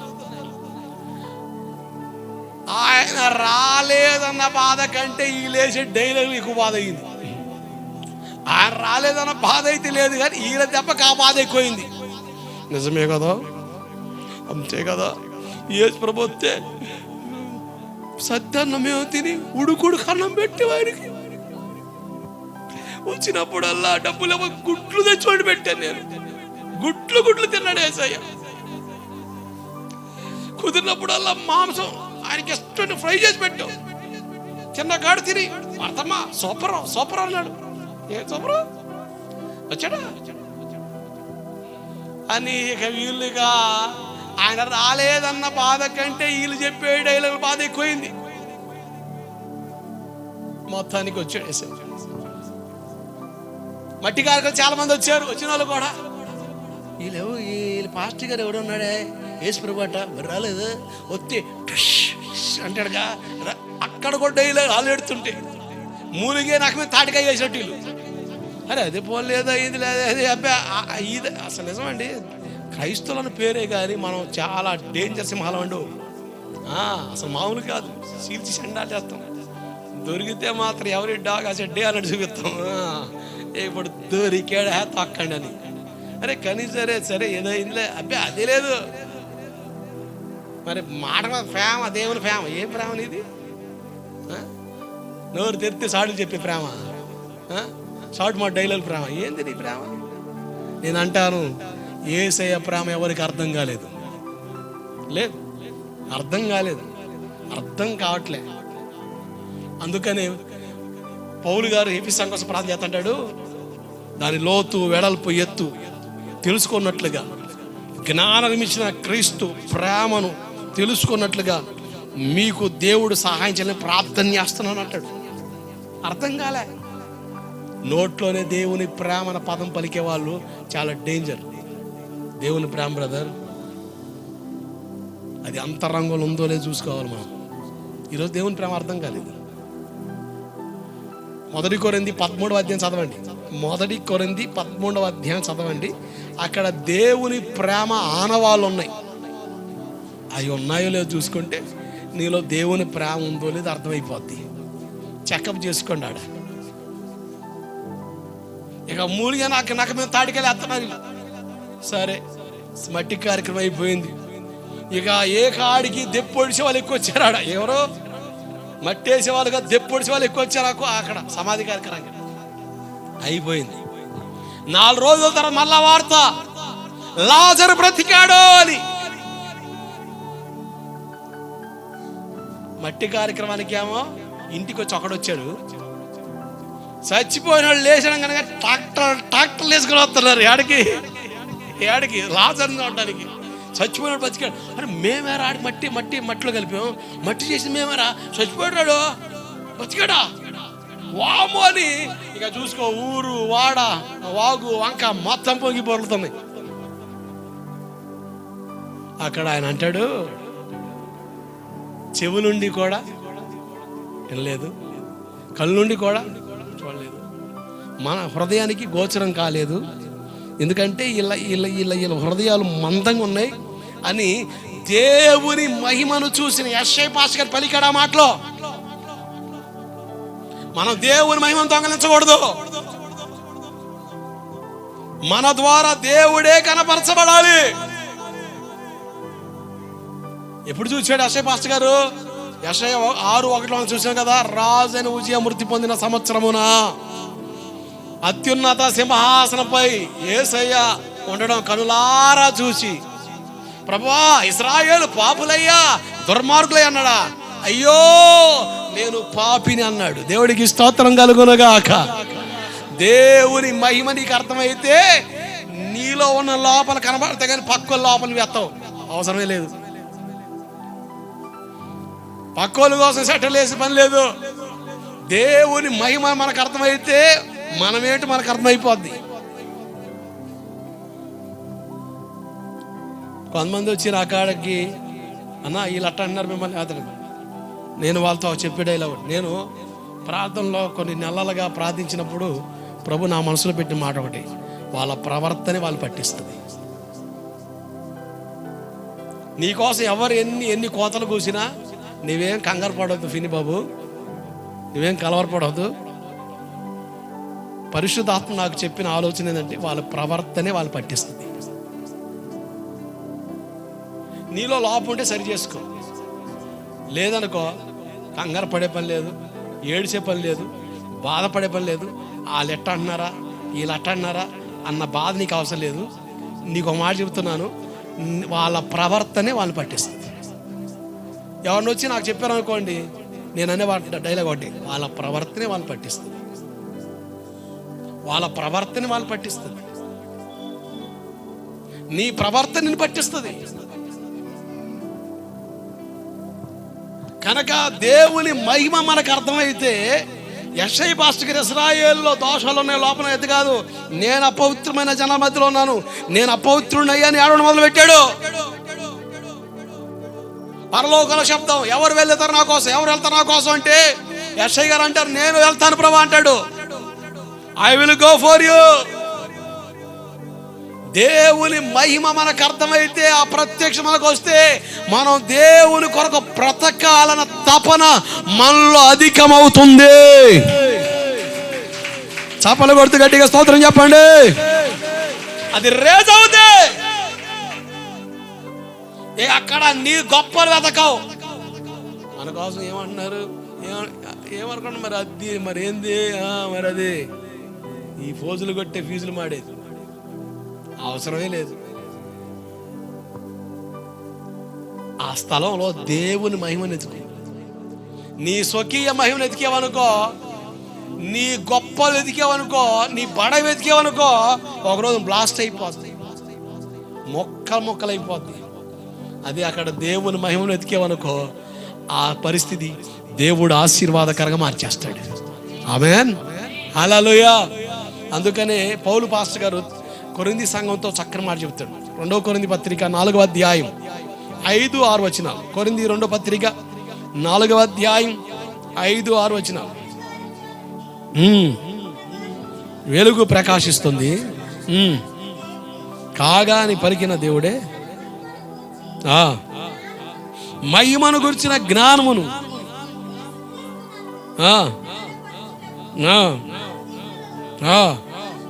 జాగ్రత్త. మహిమను గురించిన జ్ఞానం మనకు ఉండాలి. మహిమను గురించిన జ్ఞానం అనుకుంటే మన గొప్పలు ఎదకం, దేవుని మహిమను ఎదుగుతాం. మాస్టర్ గారు, నేను మొన్న శుద్ధికోటం పెట్టా, 10 మంది చేయగడిగించా. ఎంతమందికి? 10 మందికి చేయగడిగించా. ఎంత అయిందని అడగరేంది? ఎంతరా? ఎంత? 50,000 పెట్టా. ఎంత? మా స్ట్రీట్ లైన్లో, మా బజార్లో, మా పల్లెలో అంతటి మొనగాడు ఎంత పొట్టలే. అబ్బాయి ఎంత మొనగాడు? 50,000 ఖర్చు పెట్టి భోజనం పెట్టిన మగడు పొట్టలేదంటే ఇటు పుట్టాడు. ఇప్పుడు ఏం చేయాలా? దండేసి దండ పెట్టి ఊరు మొత్తం జాతర కొట్టాల. నీ డప్పు నువ్వు కొట్టుకుంటే పేలిపోద్ది. తినే సూపర్ హే, గోవిందపురం నీలాంటి పాస్టర్ లేడురా, నెంబర్ 1 హే, సూపర్ హే, డోపర్ హే, ఎరగది ఎత్తున్నారా? పిని బాబు నెంబర్ 1. కుదరదు. బడాయి బచ్చా గుళ్ళే చచ్చా వ్యవహారం. ఈ యాప్ కావాలి. కొంతమంది అంటారు పిన్నిస్లే, రిబ్బన్లే, మొలతాళ్లే అన్నది. ఇటురా. ఎంతమ్మా అక్క? 50 రూపాయలు, 10 రూపీస్. మనసులో అసలు ఏం బెల్లపు కొట్టి నువ్వు 10 రూపాయలా? చాలులే అక్క, అంతకు రాదులే. బయటికి లోపల కుమ్మి పాకు మీద వదిలిపోద్ది మనిషి. 10 రూపాయలు అంట. అడుక్కు తినేవాడికి ఎంత అన్నట్టు నా అవసరం. నాకే 40 రూపాయలు పడింది అక్క. 10 రూపాయలు ఆమె చెప్తాను. ఈ కాలనీ అడుగు ఫస్ట్ ఏంటి? నా చేతి బోని కొడితే మొత్తం బేరాలి. మరి అదేమనుకుంటున్నావు? ఏంటి నేను బోని కొడితే ఏం బేర అసలు అట్ట నిమిషాలు కొనేస్తారు అందరూ. అడుగు మా కాలనీలో ఎవరు వచ్చి నా కాడికి తెస్తారు తెలుసా?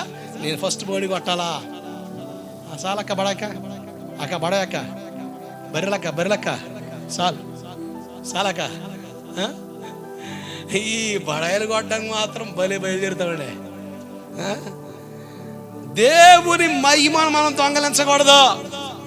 పాస్టర్ గారు, అసలు నువ్వు ప్రార్థన చేస్తే ఎంత రోగం అని పోద్దండగా ఇప్పుడే విన్నావా? మరి అది ఏమనుకున్నావేంది? అడుగు, మా వాళ్ళని అడుగు, చెప్తారా? ఏంది అన్నాను అనుకో, పిన్ని బాబు ఎక్కువ చేస్తున్నావు కదా, చాలా ఓవర్ అయింది నీకు. అరే ఏముందరా నీలా? నిజమా? ఈ శిష్యులు ఇద్దరిద్దరుగా సువార్తకి వెళ్ళి దెయ్యాలు కొట్టారు. యేసు ప్రభువు కొండ మీద ప్రార్థన చేస్తాం. ముచ్చడా రే ఇద్దరు మేము అటుపోయామా? నువ్వు చెప్పేది ఏంటి పేదరా? నేను చెప్తే నేను ఆ ఊర్లో అడుగు పెట్టాను లేదో, దెయ్యాలు పట్టాలి అందరూ అని అడుగొచ్చేసారు.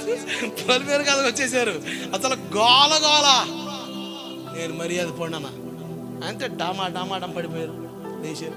మరి అదే ఏం పేదరా నువ్వు చెప్పేది? నూనె రాస్తే పోయిందా? అసలు నా పేరు చెప్తే పోయింది. ఈ బడాయి ముచ్చట చెప్తున్నాడు కాడికి ఒక తండ్రి దెయ్యం పట్టినోడు తెచ్చాడు. తెస్తే ఇక చూసుకో, అరే ఇప్పుడు దా చెప్పావుగా ప్రార్థన చేయరు యాకోబా. ఆ దెయ్యం పోతే నమ్ముతారా? ఏందన్నా నిజమా? ఇడితే కమాన్. హల్లెలూయా. యేసు రక్తమే జయం. ఏంది యోగా చేస్తున్నావా? ఆగరా ప్రార్థన తిప్పుతున్నాడు ఆరాకరం తిప్పాడు, చేయి నొప్పి పట్టింది. ఇదేదో గట్టిదే దేవులా ఉంది, పోవట్లేదా రే అక్కరాయాకబా ఆంధ్రే ఏం చేస్తాడు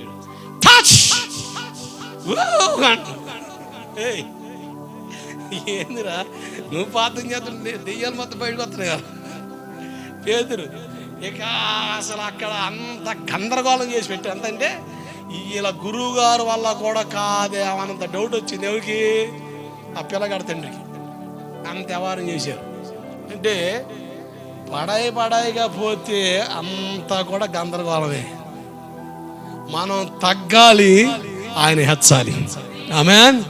బాప్తిసం ఇచ్చావని అంటాడు, ఆయన చెప్పులు వారు మోయడానికి కూడా నేను అర్హుని కాదు. నేను అనుకుంటాను బాప్తిసం ఇచ్చే ఆహ్వాన ప్లేస్లో నేనే ఉండి యేసు ప్రభుకే నేను బాప్తిస్తుంటే అసలు నా సేవ రికార్డు చెప్తానండి. నేను యేసు ప్రభుకే బాప్తిసం ఇచ్చా. ఏంది నన్ను తక్కువ చేస్తున్నారు ఏంది? యేసు ప్రభుకే బాప్తిసం ఇచ్చా నేను, సృష్టికర్తకు దేవునికి నేను బాప్తిసం ఇచ్చాయా ఏంది? సేవకులమైన మేము, విశ్వాసులైన మీరు ఈ బడాయి తప్ప ఇంకేమైనా ఉందా మన భక్తిలో? బలాదూరు మాటలకే తప్ప సేవకులమైన మేమైనా మీరైనా అరే అది దేవుని మహిమ కనపరచబడింది అని నేను నిజంగా చెబుతున్నానండి. ఈ బలిపీఠం నిలబడి ఎవరిని వచ్చి అయ్యా నువ్వు ప్రార్థన చేస్తే దేవుడు కార్యం చేశాడు నేను అనుకుంటాను, నేను ఎంత బలహీనో నాకు తెలుసు, కనుక నా బలహీనత నాకు తెలుసు కనుక నా వల్ల అయితే కాదు. నేను పరమ పరిశుద్ధుని కాదు, ఒక గొప్ప ప్రార్థనా పరుని కాదు, ఒక గొప్ప భక్త పొంగుని కాదు, బలహీనమైన కట్టాన్ని నా ద్వారా జరిగిందంటే నా వల్ల అయితే ఇది కాదు, అది దేవుడు చేస్తేనే అన్న మనసు కనెక్ట్ చేసుకుని బతుకుతా. ఎందుకంటే అక్కడ దేవుడే కనపరచబడాలి. ఆమేన్. మహిమను గురించిన ప్రత్యక్షత మనకుంటే ఆ వ్యక్తి ఎలా ఉంటాడో అక్కడ చదువుతాం. చదవండి, కంటిన్యూ చేయండి మాటలు.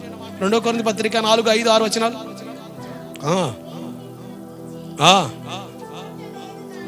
మేము మమ్మల కోసం ప్రకటన చేసుకోవట్లేదు కానీ క్రీస్తు యేసును గురించి ఆయన ప్రభువని యేసు నిమిత్తము మేము మీ పరిచారకులమనియు పౌలు అపోస్తలుడు అన్నాడు. ఒకవేళ మా కోసం చెప్పాల్సి వస్తే మేము మీకు పరిచారకులం, మీ సేవకులం. నేను అభిషక్తుణ్ణి, నాలో 64 కృపావరాలు ఉన్నాయి.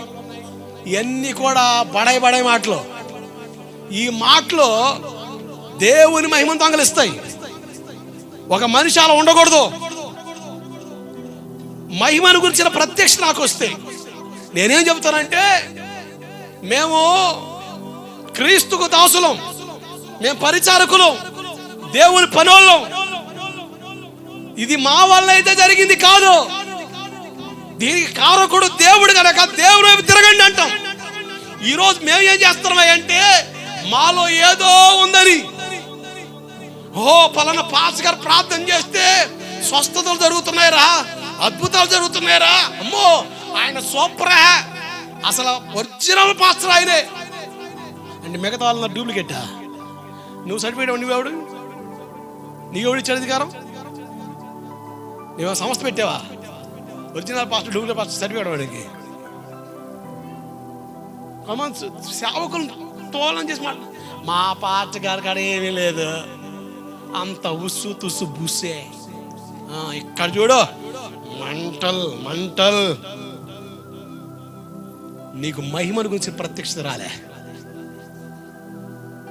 సేవకులైన మాకు ఆ జ్ఞానం రావట్లేదండి. క్రీస్తులో ఉన్నదున్నట్టుగా నేర్చుకున్న వారం కాము అని చెబుతున్నాడు పౌలు. క్రీస్తులో ఉన్నదున్నట్టుగా నేర్చుకున్న వారం కాము. డిసెంబర్ వస్తుంది, క్యాలెండర్స్ మహా అయితే 30 రూపాయలు పడతాయి క్యాలెండర్ వచ్చి. మల్టీ కలర్ అయితే. నేను కృతజ్ఞతగా మీరు చూపే ప్రేమకు నేనైతే మీ అందరికీ ఏమీ చేయలేని పరిస్థితి, కానీ చేయాలని మనసు నాకు ఉంది. దేవుడు ఎప్పటికైనా బలపరుస్తాడు. మీరు చూపుతున్న ఆ ప్రేమ, మీరు చూపుతున్న ఆ ఆప్యాయత నేను మరవను. ఏదో కోణంలో ఏదో ఒక సందర్భంలో నేను నాకు టచ్ అయ్యే టైం దగ్గర పడుద్ది. కృతజ్ఞతగా నేను ఒకప్పుడు ప్రేయరాలు అమ్మేవాడిని. మీ అందరికి తెలిసిందే, 30 రూపాయలు 40 రూపాయలు. నాకు మహా పడితే 10 రూపాయలు పడుద్ది. నేనేమనుకునేవాడిని అంటే కొనేదే కదా ఇది, సరే 1 రూపాయి అయితే అభిషేకించబడిన తైలం కదా.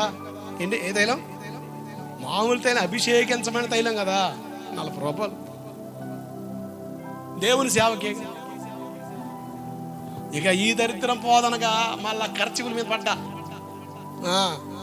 ఒక రోజు ఇక్కడ ఈ గ్రౌండ్లోనే ఖర్చు ప్రార్థన చేసి ఒక ఆయన పిలిచి ఆ నెత్తి మీద ఖర్చు పెట్టా. వాడు వాడు చూసారా, anointing is in hand kerchief. అమ్మో, మా పాస్టర్ మామూలుడు కాదురా, ప్రార్థన చేస్తే మిరాకిల్స్ ఏంటి అంతా కిల్సే, చంపేయడమే. అంటే మేమేదో అన్నట్టుగా బూస్ట్ చేసుకోవడానికి ప్రయత్నం ఇవన్నీ. ఇప్పుడు పిల్లలు లేని వచ్చానుకోండి, ఏ యాపిల్ పండు లేకపోతే ఏ బనానా అరటి పండు తెస్తే ప్రార్థన చేసి, ఇక మీరు కొని తెచ్చేది ఎందుకు, దాన్ని కూడా వ్యాపారం చేద్దామని మీరేం తేవద్దు, మేమే తెస్తాం, స్టాల్ తేండి, యాపిల్స్ తేండి. I release the power in these apples. Those who eat this apple be conceived, receive అని ప్రార్థన చేసి ఒక 300 మంది తిన్నారు. ఆ 300 మందిలో 2 సాక్ష్యం చెప్తారు. అయ్యగారు మీరు ఇచ్చిన యాపిల్ పండు తిన్నాను, నా కడుపులో ఒక పండు పడింది, నా కడుపు పండింది అయ్యా. 300 మంది తింటే 2 సాక్ష్యాలు. మనం చూసి యాపిల్ పండు ఎప్పుడు ఇస్తాడా, తినేద్దాం, యాపిల్ పండు ఎప్పుడు ఇస్తాడా, తినేద్దాం. ఈ రాదనే అయ్యగారు మీ ప్రార్థన తైలం తీసుకెళ్ళి మా ఇంట్లో పక్కాయనికి కాలు చేస్తుంటే రాశా, వాడు లేచాడు, హల్లెలూయా. ఎంతమంది కొనుక్కుపోయారు? 500 మంది కొనుక్కుపోయారు. ఎవరు చెప్పారు సాక్ష్యం? ఒక్కలే. మనిషి ఆశ అంటే మీ వీక్నెస్ని మేము వ్యాపారం చేసుకునే పరిస్థితులు అవుతున్నాయి. ఉచితంగా పొందా ఉచితంగా ఇచ్చామని దేవుడు చెప్పాడు. మన గోవిందపురంలో అన్ని కొంతమంది ప్రార్థన చేసుకొని వస్తారు. మీరు చెప్తారు కదా, మా సేవకులు ప్రార్థన చేస్తే దేవుడు మేలు చేస్తున్నాడు, ఏదో మనకి డైరెక్ట్ వేసుకున్న దేవుడు అంటే మూసుకోమో అంటారు. కనుక దేవుడు చేసిన మేలు బట్టి మెల్లి ఇంజక్షన్ చేస్తాం.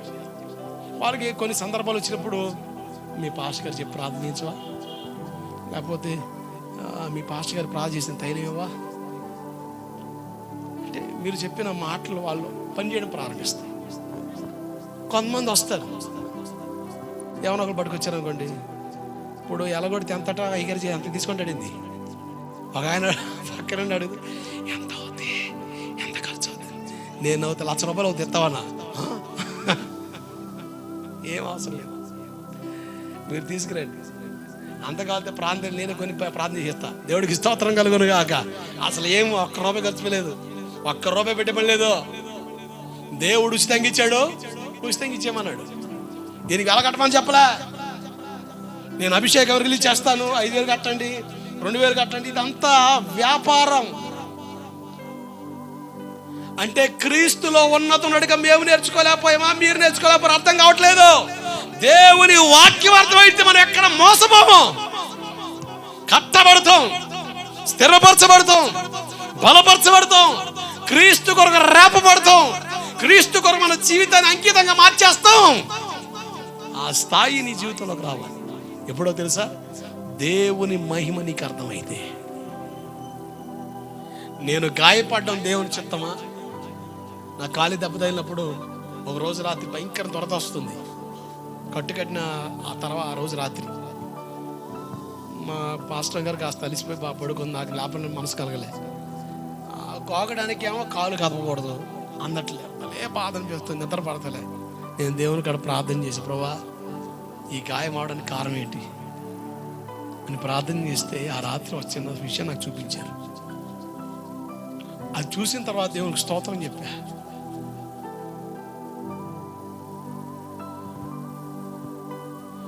అలా కట్టించినప్పటికీ కూడా నన్ను మోసుకొచ్చి మంచం మీద కూర్చోబెడితే వాక్యం చెప్పా. ఎందుకు?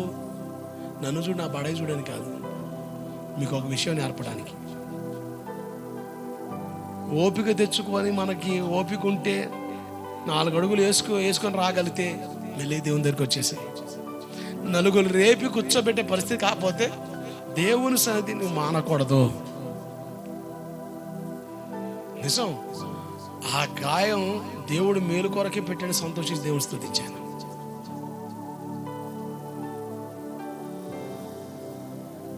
దేవుని మహిమ ఆ స్థలంలో మనకు అర్థమైతే మనం కృంగిపోం. నీ జీవితంలో కొన్ని సమస్యలు, కొన్ని దుఃఖాలు, కొన్ని బాధలు. ఏమండి, అబ్రాహాము జీవితంలో దేవుడు అన్నీ ఇచ్చాడు, పిల్లలు ఇవ్వలే. న్యాయాధిపతుల పుస్తకం 13వ అధ్యాయంలో ఒక కుటుంబానికి పిల్లలు ఇవ్వలే. నేనంటాను, నీ ఆలస్యంలో, నీ జీవితంలో ఏదైనా ఆలస్యం అవుతుందంటే అది దేవుని మహిమ కనపరచబడడం కొరకని నువ్వు గుర్తించి దేవుని స్తుతిస్తే నిరాశపడవు, కంగారు పడవు, బలహీనపడవు. ఎన్ని మాటలు వినబడ్డా. ఇప్పుడు ఈ యోహాను సువార్త 11వ అధ్యాయంలో లాజరు చనిపోయాడు. ఈ యేసు ప్రభు కబురు వెళ్ళింది. వెంటనే వచ్చాడా? నువ్వు ప్రార్థన చేసావు, యేసయ్య విన్నాడు. వెంటనే సమాధానం వచ్చిందా? రాలే. లేట్ అవుతుంది. నీకు డౌట్ ఎట్టవుతుంది? ఇంతకు నా ప్రార్థన దేవుడు అంటున్నాడా లేదా? సరే, ఉపవాసం ప్రార్థన చేస్తాను. ఏంది, నేను అన్ని విషయాల్లో బాగున్నాను కదా, అన్నీ సరి చేసుకున్నాను కదా. ఒకప్పుడు నేను ఎలా ఉన్నా నాకు తెలుసు, ఇప్పుడు దేవుళ్ళు ఎలా ఉన్నా నాకు తెలుసు. మరి ఎందుకు దేవుడు ఆలస్యం చేస్తున్నాడు? ఎందుకు దేవుడు ఆలస్యం చేస్తున్నాడు? ప్రార్థన అంటలేదా? నా జీవితంలో దేవుని చిత్తం ఏంటి? అసలు లేట్ అవుతుంది. రకరకాల మాటలు వినపడుతున్నాయి, రకరకాల మాటలు నా మనసును పడుతున్నాయి, బలహీనమైన ఆలోచన కలుగుతుంది. ప్రార్థన అంటే మనసు రావట్లేదు. దేవుడి దగ్గరికి వెళ్ళాలంటే నిరాశ కలుగుతుంది. ఒకప్పుడు ఆశ ఉండింది, ఆశ కలిగి వెళ్ళాను, ఆలస్యం అవుతుంది. అసలు ఏంది అన్న నిరాశ నీ హృదయాన్ని ఏలుతుందంటే కారణం, you didn't understand the glory of the God. దేవుని మహిమ నీకు అర్థం కాలేదు. ఏమండి, 4 రోజుల తర్వాత యేసయ్య వచ్చాడు. మార్త అంటది, అయ్యా సమాధి బండ తీయమంటే, అయ్యా చనిపోయిన 4 రోజులు అవుతుంది, కంపు కొట్టుద్దని. ప్రభు అంటాడు, మార్త, నువ్వు నమ్మితే దేవుని మహిమను చూస్తావు. You will see the glory. నమ్మిక మాత్రం ఉంచు. నిన్ను మాత్రమే నేనమ్మానయ్యా, నీవు మాత్రమే. హల్లెలూయా. అది పాటగా ఉండిపోయిందా? అది నీ జీవితంగా మారుతుందా? అది అడగడానికి నేను పాడా. అది పాట రూపంలో సీడీలో ఉండిపోయిందా, లేక నీ లైఫ్ స్టైల్లోకి వస్తుందా? కనెక్ట్ అవుతున్నావా? లేకపోతే ఆ పాట పెదవుల మట్టికే బాగుంది పాట, నేను కూడా పాడగలుగుతున్నాను, నేను పాడితే బాగుంది అని పాడుతున్నావా? నాకు కూడా వచ్చింది అని పాడుతున్నావా?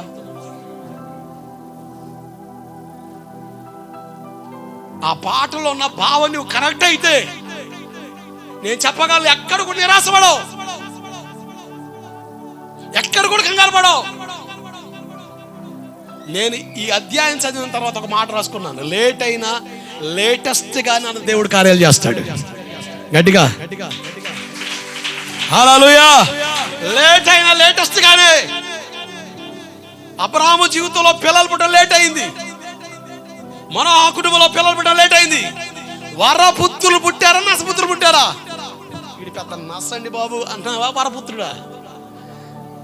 లేట్ అయినా లేటెస్ట్ గానే దేవుడు కార్యాలు చేస్తాడు. ఏమండి, మట్టి కార్యక్రమం వచ్చిన జనం కంటే లాజరు తిరిగి లేచాడు అన్న వార్త విన్నప్పుడు జనం సంఖ్య ఎక్కువ. అక్కడ ఏం కలిగింది తెలుసా? దేవుని మహిమ కనబడింది. దేవుడు కనపరచబడ్డాడు. ఆయన ఏమన్నాడు? ఈ వ్యాధి మరణం కొరకు వచ్చింది కాదు. దేని కొరకు వచ్చింది? For the glory of God. దేవుని మహిమ కొరకు వచ్చింది.